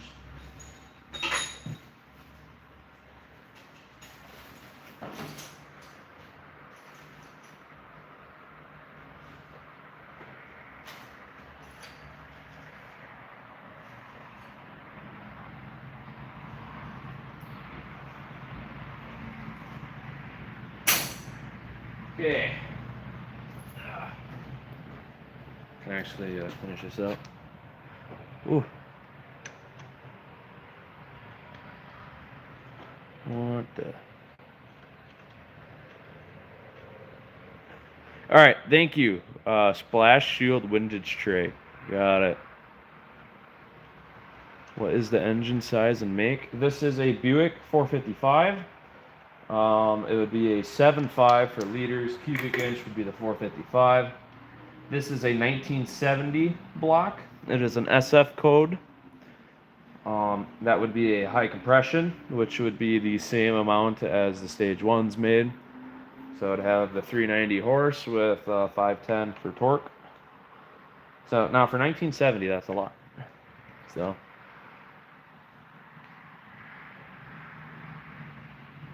Is it a Super Duty? No, this is Buick. So this would be a gas engine. Pontiac, Oldsmobile, and Buick. I don't know if Cadillac. So BOP made 7.5s. If I'm correct, there's a 7.4 or a 7.5 Super Duty.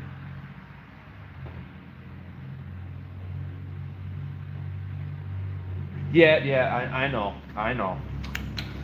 I would like to invest in an engine that won't blow up on me. I think we should start there. I plan on building. I'm getting everything for these, so we're gonna get it right one of these days, you guys. But it is not a Super Duty, to answer your question. She is a Buick big block gas-powered engine.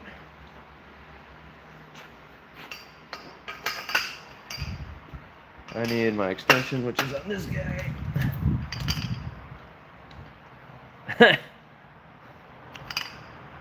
Got a bunch of people laughing. It's not funny. You know, just to make my life a whole lot easier, I should just get a Chevy block for this. But Craig, don't do that. I won't. Don't worry, you guys. We're keeping Buick powered engines into here. The only thing that I will allow acceptable is a good old Pontiac. Because I just grew up with one. We want my other wrench, not this one. Where did I put the thing? There it is.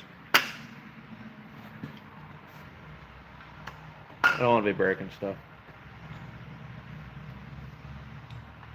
That's pretty awesome.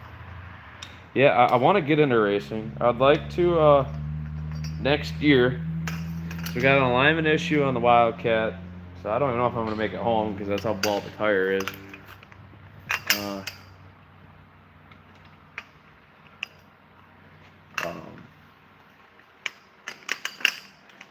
Oh, you gotta be kidding me. Don't be doing this to me now.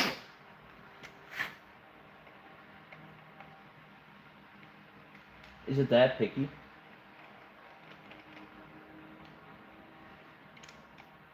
No, it's just broken. So you know what we do? We take our hammer and we make a lot of people mad by beating on my ratchet.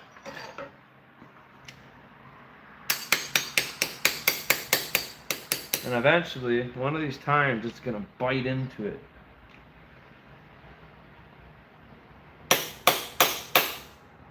And it'll go on if I likes it or not. There. And now that it's loose, oh wow, there's some play in there. Uh-oh.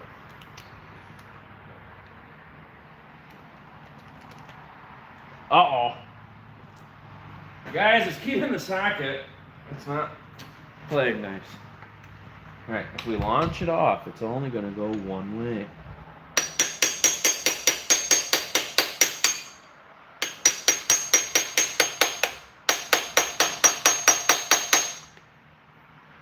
Now this is not ideal. Please do not do this if you're going to be trying to keep stuff.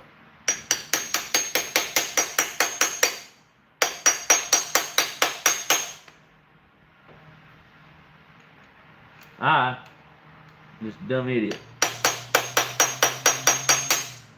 Please let go. I really want this back. I'll get you another one. Just give it back to me.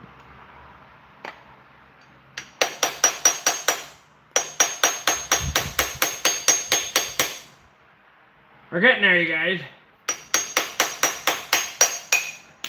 You ain't getting it back. You know what we're gonna do to you? Right in the trash. There, all hopes and dreams gone for that guy. And that goes for the rest of you. Don't be taking my sockets. Or, Craig, just don't drive it on with a hammer like an idiot.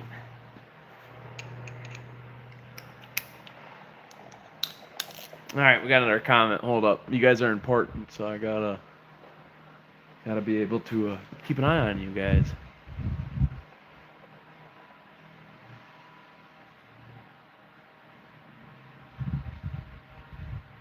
What was everything that he found there at the old shop? Was it just what you had listed there? And now we can get back into business. Get our pistons out.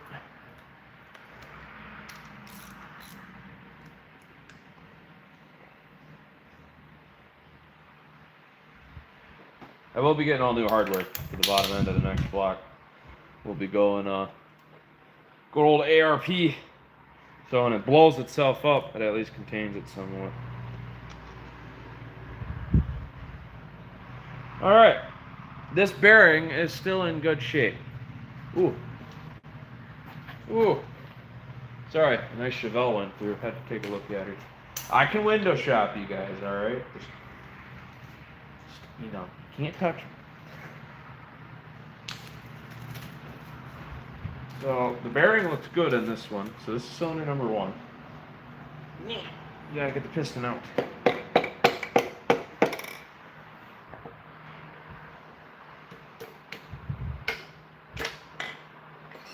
Which comes out very nice. Well done, Parzival.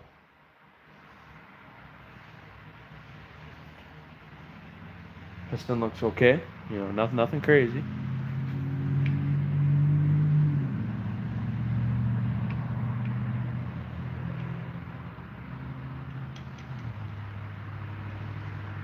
All right, now hold on with the B body because my Wildcat's a B body. That's because it's just a midsum.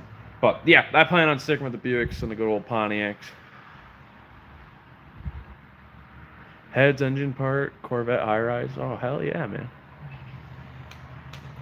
Yeah, what I'm getting ready for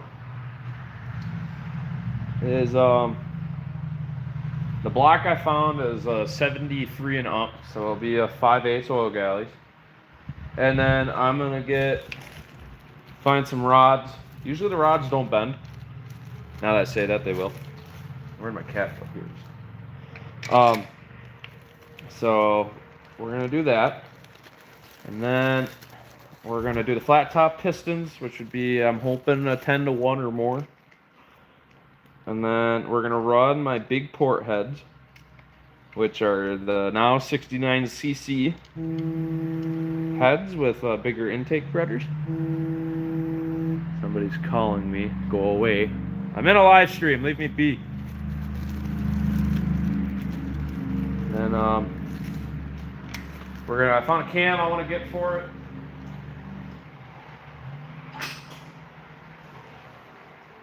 We'll, hopefully gonna make some power. I'm gonna get a nice intake from TA. So these are it's a SPU. That one's cooked. See, that one's got some damage to it. So and yeah. Our crank is fried. This will have to be turned if we're gonna use it again and cooked out.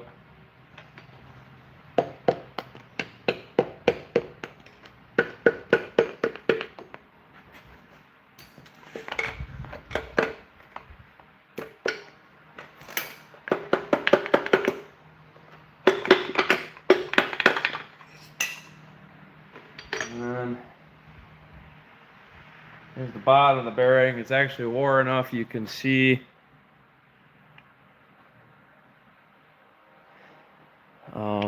the copper actually showing. Somebody likes my videos. Thank you very much.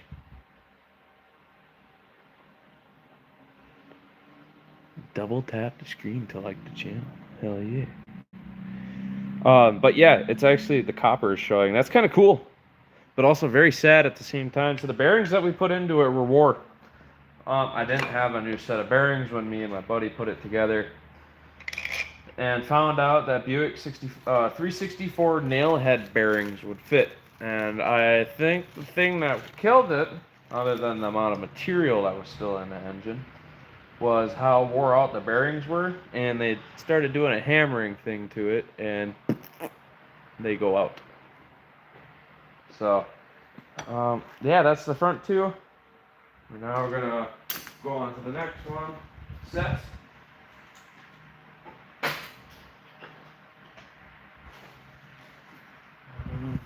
This can just get thrown away.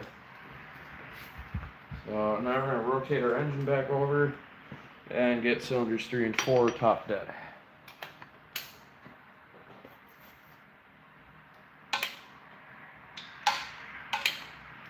Set it on the floor, Craig. You're gonna get stuff binded into the engine.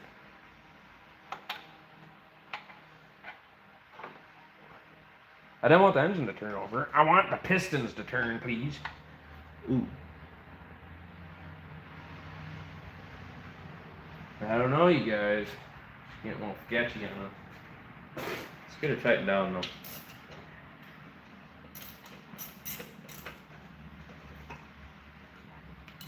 Okay, next one's on board.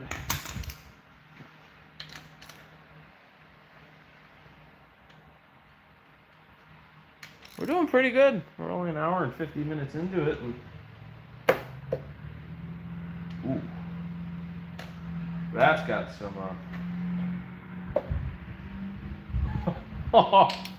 See that, you guys? Holy cow! That is that piston. I guarantee it is our bad one right there.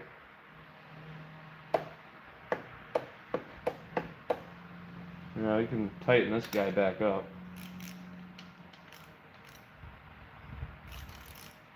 It's not tightening, you guys. Oh shit, it's not gonna tighten.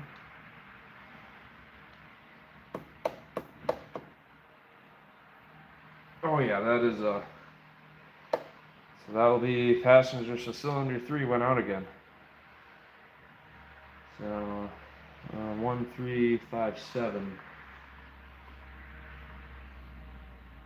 7 is okay, at least for tightness. So we gonna get this one out. Let's see what damage is done to that. Ugh.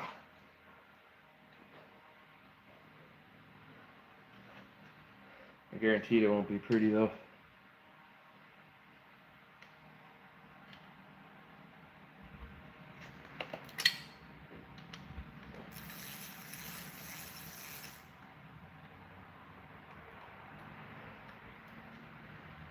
So at most, I think all these pistons I'm just going to throw on the shelf, and we're going to take the connecting rods and we'll reuse them.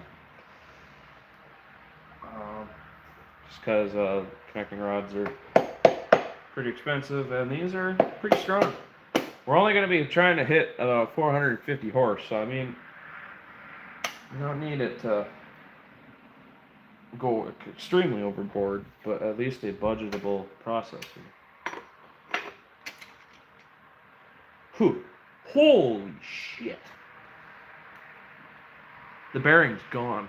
There's no bearing left. Oh. Holy shit balls. The bearing is in pieces. It was worse than when we first pulled it apart.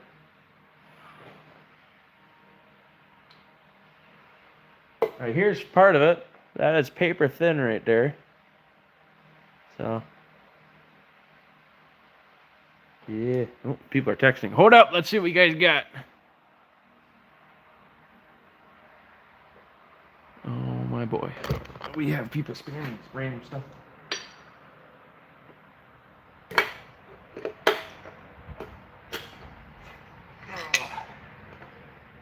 Alright. That rod's junk. She's spun. So, that one is a no save. So, in other terms, find another used engine. Cow, this is definitely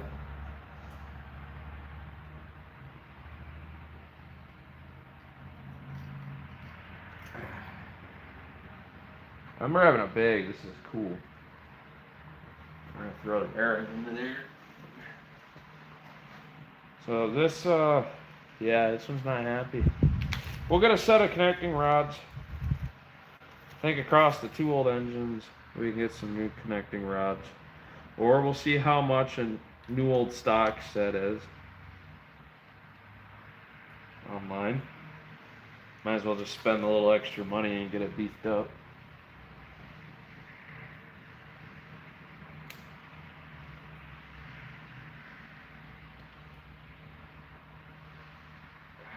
These are sharp. Oh, it really hurts.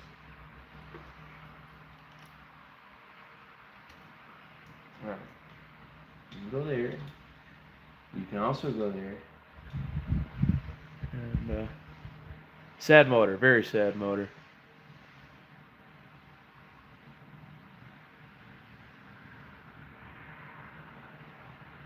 You know, okay, Mr. Smith, I actually had an idea.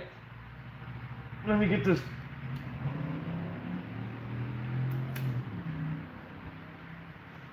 Here's our bearing. So let's get that out of the way. That is toast. There is nothing left. That's our rod bearing. I mean, the surface doesn't look too bad for the, yeah, oh, snap is right. Literally, snaps. But I got all the oil and stuff that I saved, and I want to take a giant magnet, set it in there, in a jar, of course, and collect all the bearing material and put it into paint.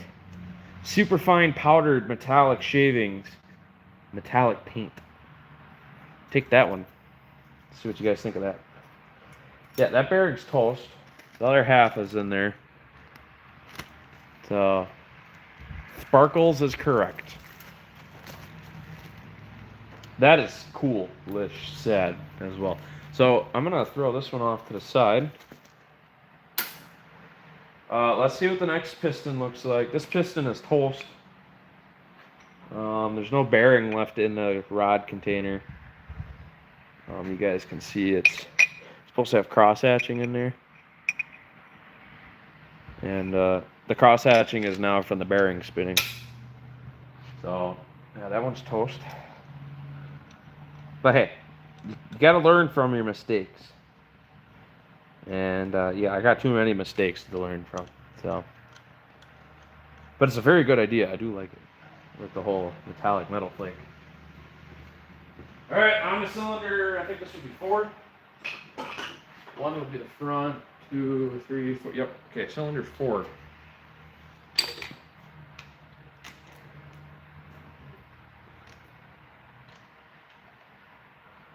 that would explain the piston slap that we were dealing with.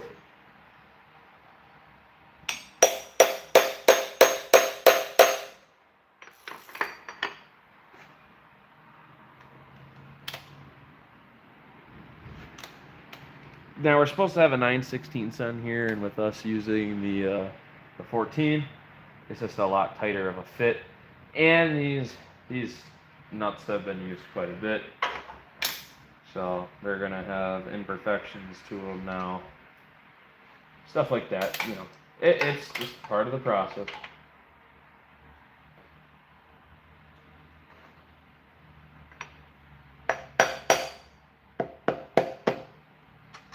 I think I just drove a bunch of people mad for hitting that on the end there. Here's the other bearing. That's the cap to number 4. Very bad. I mean, well, not as bad as the last one. Cylinder 1 was good. I think 2, now there's enough oil flake in here. That oil flake, metal flake in here. That even if we do rebuild it, without getting it cooked out or looked over,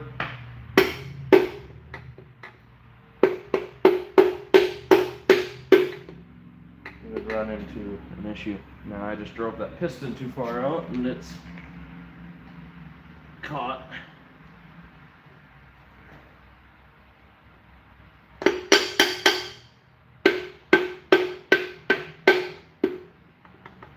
know what?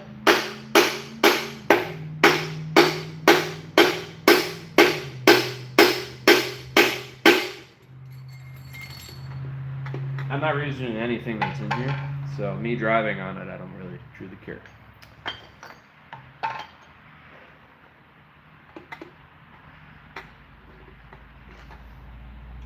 So we take our rings off.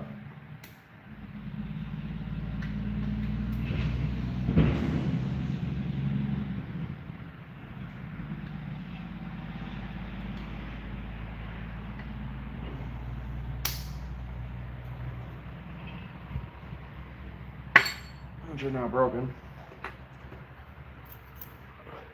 I made all of them into the garbage. I'm so proud of myself.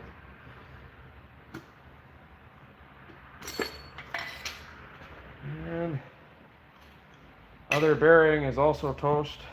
Did not break loose though, but that's our other bearing.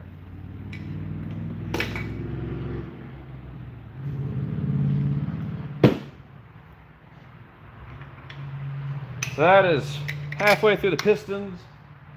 We're ready to tackle the next 4. So we definitely did find our struggling one, which was cylinder 3, which definitely caused this, and the other ones were just slowly going out with it. Either something in the bearing wasn't going right. Here's where I took the hammer to it, so now she's nice and flat. So we got more valve clearance now. No, we don't.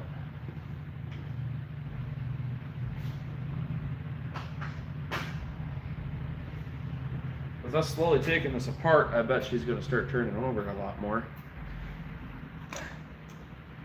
Easier, maybe. I'm not too terribly sure.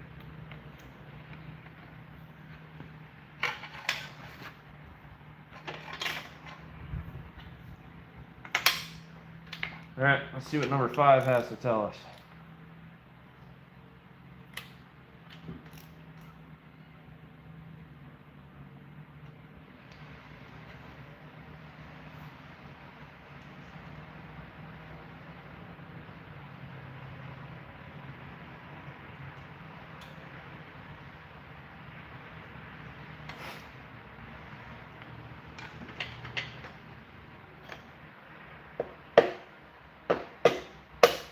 That one came out quite well.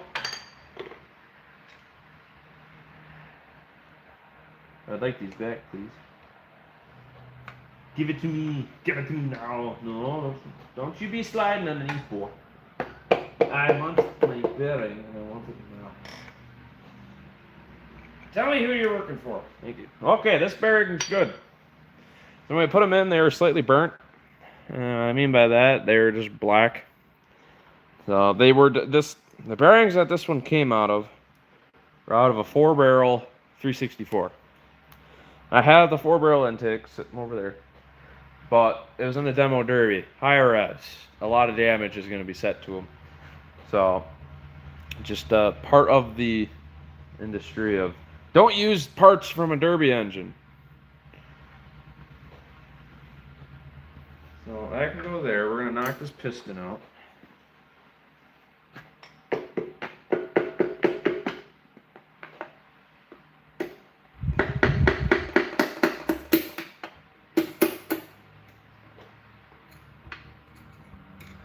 Here's the other bearing, which looks okay for what the other ones have looked like so far.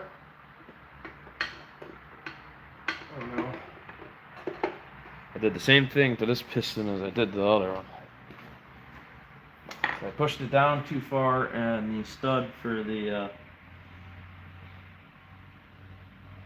rod bolt is stuck on the cylinder wall because these are thin wall castings. So now I gotta take the rings off.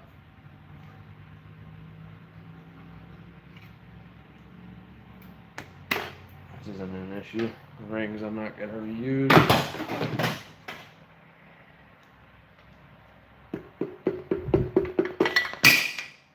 Ow, that landed right on the foot.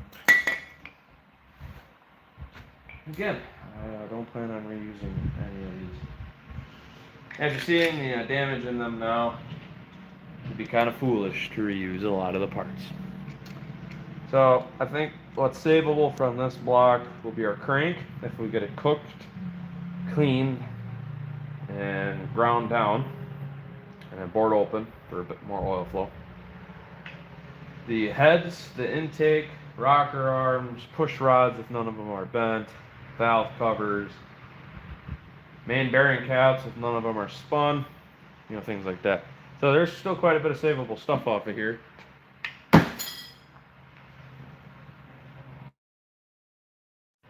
I'm gonna grab myself a drink. And then we're gonna tackle the rest of these. So I was also thinking, which if I don't become successful on YouTube, but if I do, I'm gonna make money. We're gonna stuff a Viper V10 into something. We're gonna be like everybody else. We're gonna make the same ideas.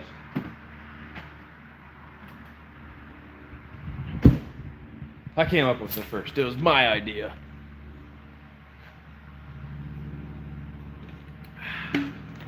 Cold flat soda. Hasn't tasted any better. Still won't either. It tastes like shit. But you know what? My body is nice and cooled off from it now. So I'm not going to complain that it was flat.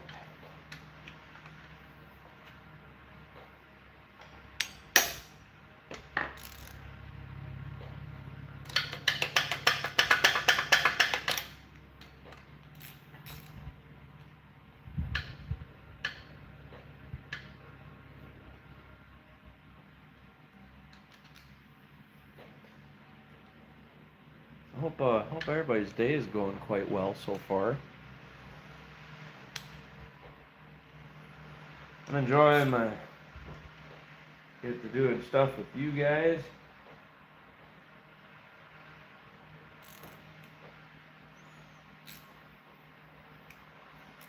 I think after this I'm gonna kick back and play some video games for a little bit. Have I earned it? I don't know.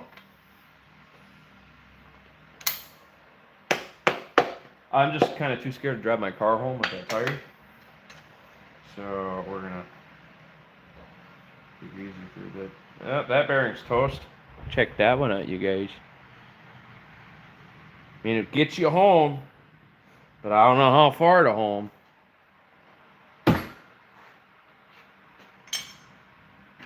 Not far, close to home.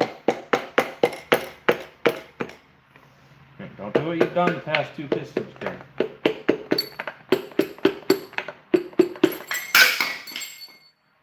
Well, I mean, I didn't catch it on the cylinder wall, but it's hit the ground. So, good thing I found them standard pistons online. Yeah, good thing I did.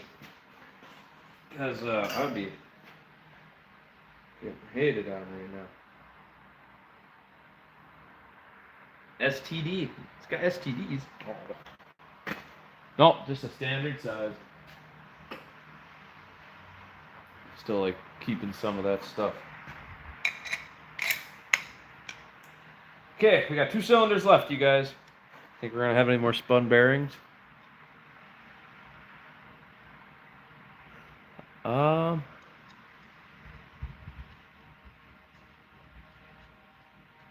Yeah. I won't forget about the pistons, you know.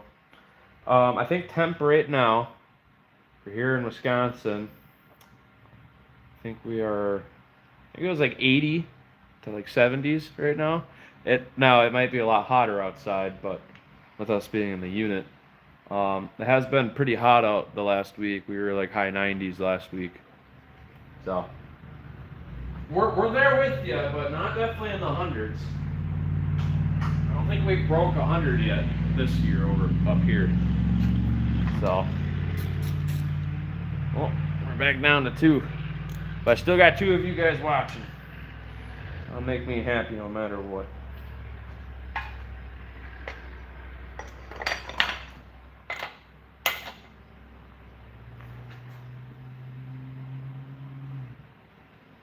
One day I think it would be cool to do a live stream with you guys. I got like 1,000 of you guys watching. Just knowing that I would be able to do something correctly with my life. Being able to have that many people here on the channel watching at once. I think that'd be a big win for me. I'm gonna get there one day. Just gotta stick at it. A lot of dreams aren't accomplished because a lot of people don't stick at them. So, just sometimes the way I see it. But I definitely think what killed this engine quickly was that one rod bearing.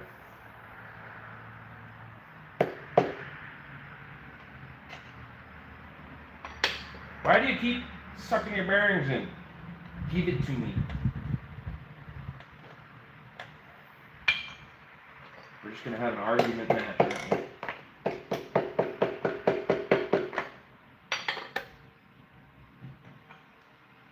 Oh. Cylinder 7 actually held up. Quite happy with that. So we've had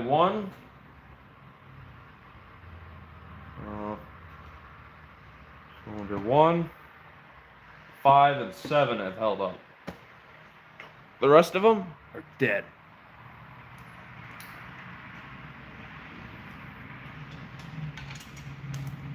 So is that no. See, now we're going to change this up.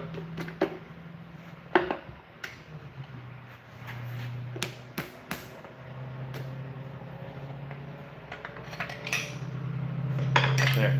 We've had more than one successful piston come out. Without dropping it on the floor or smashing the rings or having to take a hammer to it. Yeah.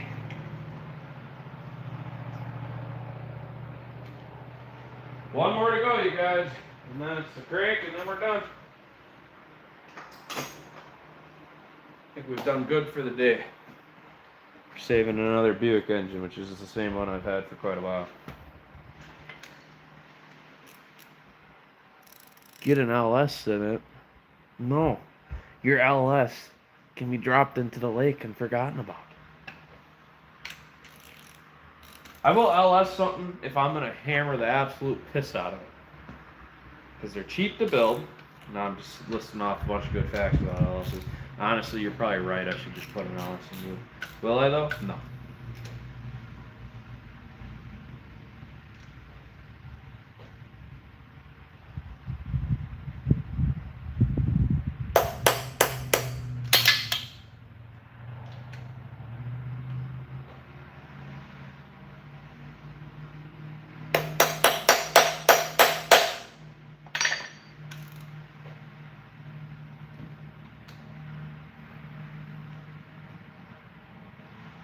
Man, if I'm going to build a race car that's going to hold up, yeah, I'll stuff one of them LSs into them. I see what they do online. It's quite insane. But if it's non-race car and I'm just going to take her down the track, and I mean by race car, I mean like long distance, like Cannonball Run type racing. Then I'll do an LS. But I don't think I can get an LS to fit in here without having to cut the substructure apart. I don't have the time or the funds to do that.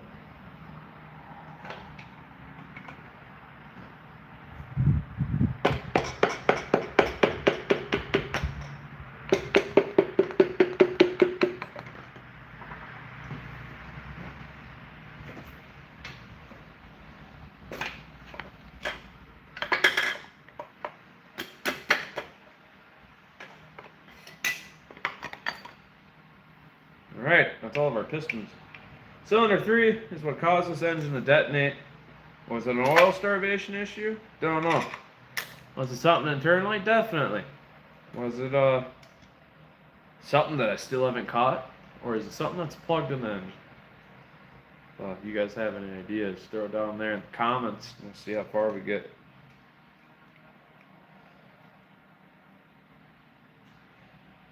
Oh, that is that. That is that. Let's get our crankshaft out. Get that into the shop or something at some point. And then full blaze of glory. That was a terrible idea. Why did I do that? I don't know. Okay, our crank should be at 13/16 or more.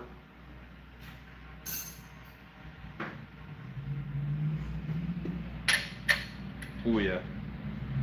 Oh yeah. Genius. No, I'm not. Am I a dumbass? Yeah.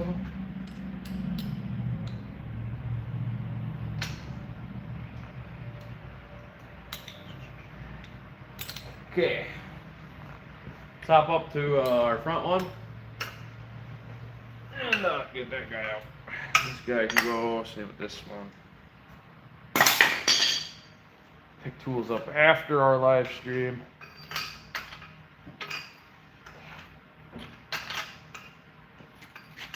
Now, I don't know if we're gonna be successful or not.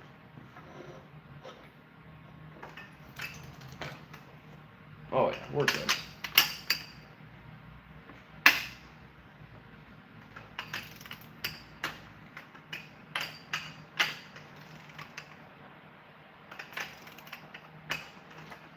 We're just gonna run along all of them.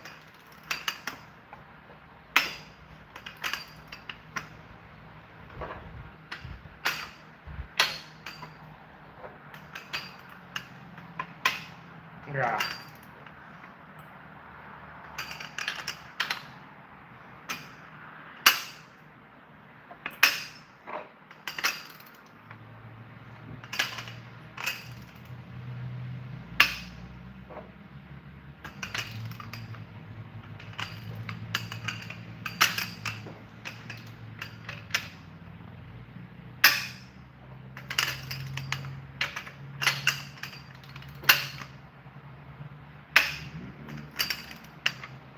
Almost there, you guys.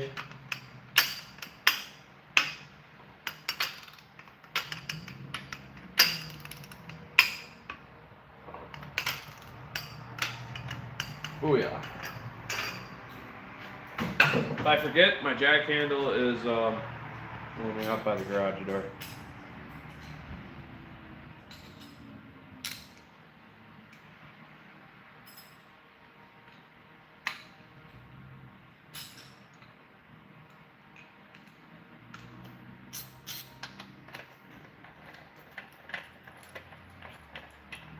Oh, we jumped up quite a bit of you guys.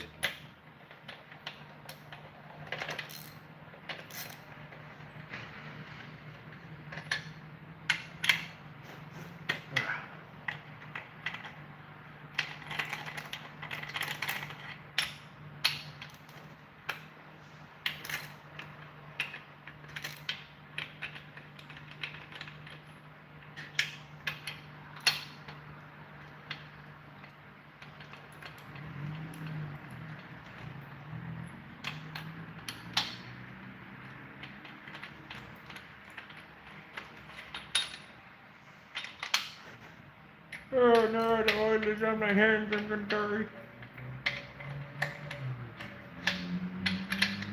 Holy crap, and litter that just gets pumped up. It's like a well for just straight metal.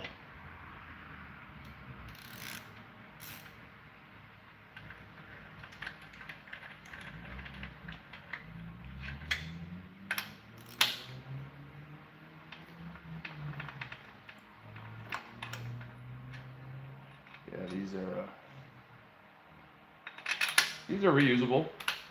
You know, the material they used back then has definitely got a lot more strength in it than in today's metals, or however they forge them. This is what I was trying to mean. So, let's get our first bearing off.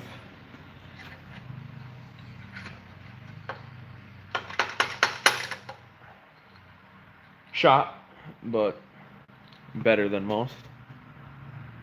There you go. Technically, you have an LS in the Lark. Series block is.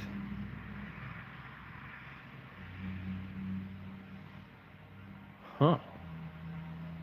I didn't know that. Interesting. Yeah, I plan on keeping that 350 powered though. There will never be a big block in my Skylark. For all you guys want to know where the Skylark is, we still have it. It's just very hurt.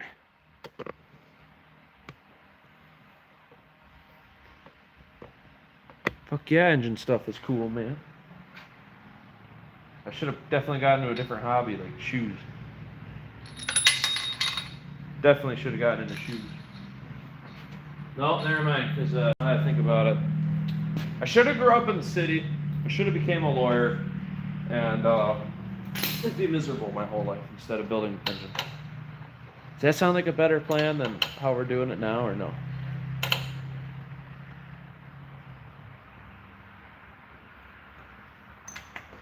Yeah, I think we'll stick to the.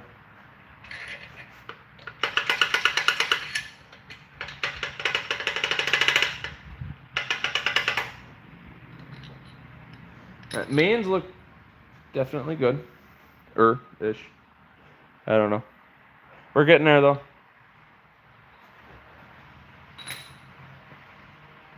So the caps can be reused if needed. No, I'm just gonna move you guys across the floor there. All right, we need an average on this center guy here.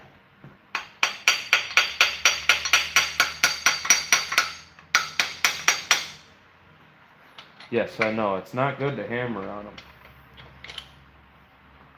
Here's our middle bearing. That one's quite nice still. So we definitely had rod self-destruction.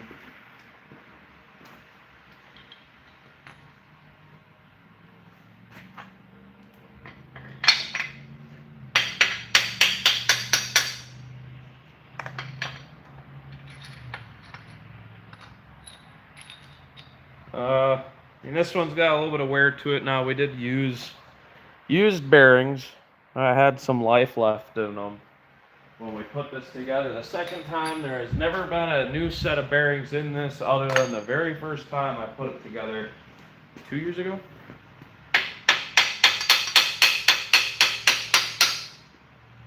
The slight tapping will cause a nice vibration through the engine to get the piece out. I mean, rear main seal looks good. That can definitely be reused. So here's our rear main seal. I will save the rear main. We'll get it cleaned up. I'll put it off to the side. These comes from a place, I'd have to look it up, but when we build the other engine and we start putting that, I will list where the parts come from. So if you guys like the idea, you can also do that. So let's make this crank disappear really quick. I'm going to put this seal off to the side because we might need it. When? Don't know, but it doesn't hurt to have. I do notice the fan's slowing down a bit.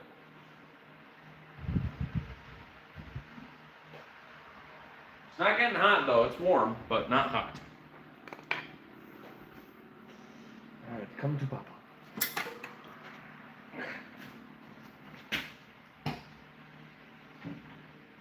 That crank, if we don't use it, will be turned into a giant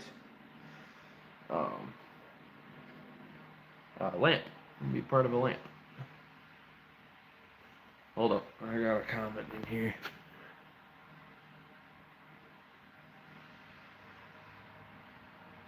The thrust plate? Is that what sits here? like where they mate.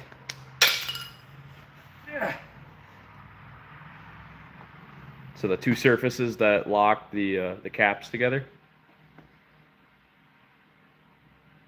I'm waiting because we're at the end now. So if you guys got questions, now's a good time. I'm gonna get these other bearings out really quick. And into the trash.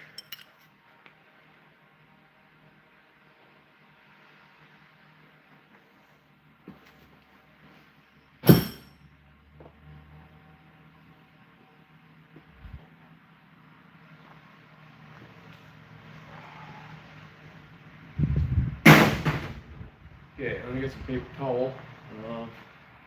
Mr. Smith, I'm gonna answer your question. Oh, he did. My bad. Let's take a look here. I got a bunch of you guys texting. So we've hit the end. So we're gonna scroll back up. Middle main bearing is a thrust bearing. Was there wear on it? There is wear in the middle one that the crank rides on.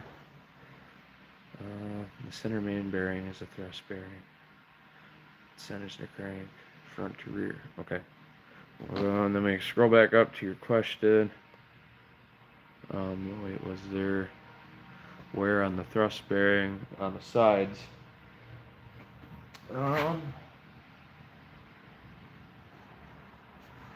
Yes, there is wear on it.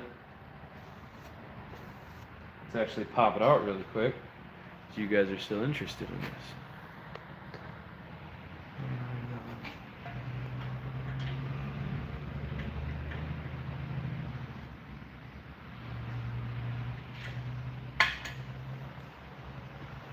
So here is the face of it. You can see the wear. And here's the bottom of it. You can see the shiny from the dark. So there is wear on it. Again, these were all used bearings. I got them for a cheaper price than the guy helped me put the engine together. And it lasted for quite a while. And then we did burnouts with it and it blew up. So, but I mean, not bad. Took 2.5 hours to pull the whole engine apart at a steady pace.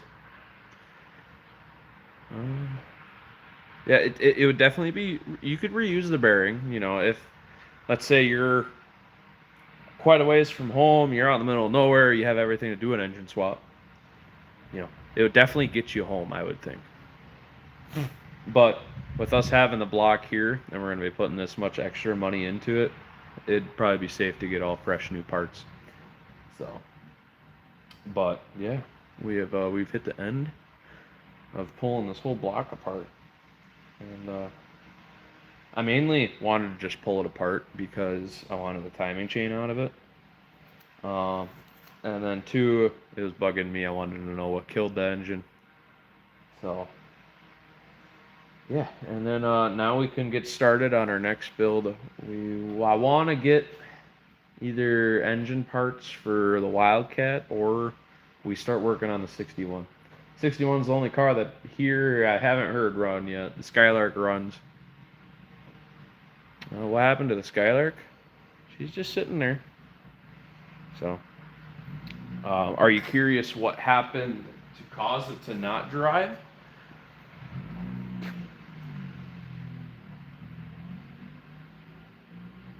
Or would you wanted to know why it's just been off the road for a while? Type deal. The damage. All right, damage. There's a lot to it. So I actually had a whole video on it, and then my old phone died, and it took the phone and video stuff with it. So my Skylark, I'm out one afternoon. We had a 72 block in it, and it was leaking out of the timing cover. And me and Dad found the problem. It just had missed a bolt. Get it together, and it was early spring. I think it was almost May. Yeah, a little after May. And we're out for a drive. And I think I'm like a mile or a half a mile from home, not too far. And turned down one of our roads, and I hear this buzzing go back behind my behind my neck, and I start getting mauled by bees. Well, found out there was a nest in the trunk. and I pissed them off, and they started attacking me. Well, not the brightest sometimes. I didn't, just stop the car, get the bee out of it. I fought the bee while driving, and I ended up smacking a culvert. So we dragged the car home. Engine and transmission were laying on the ground. They're still together. Two of the factory rims got destroyed, and it ripped the exhaust off. So got everything fixed. Found out that the frame was bent from it. It actually pulled the whole frame by about 1.5 inches to 2 inches, so it dog walks really bad. The front caster is destroyed.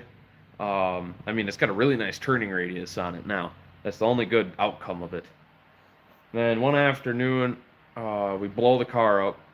I was working on the Wildcat. We had just gotten it running, so this was a little over a year ago now.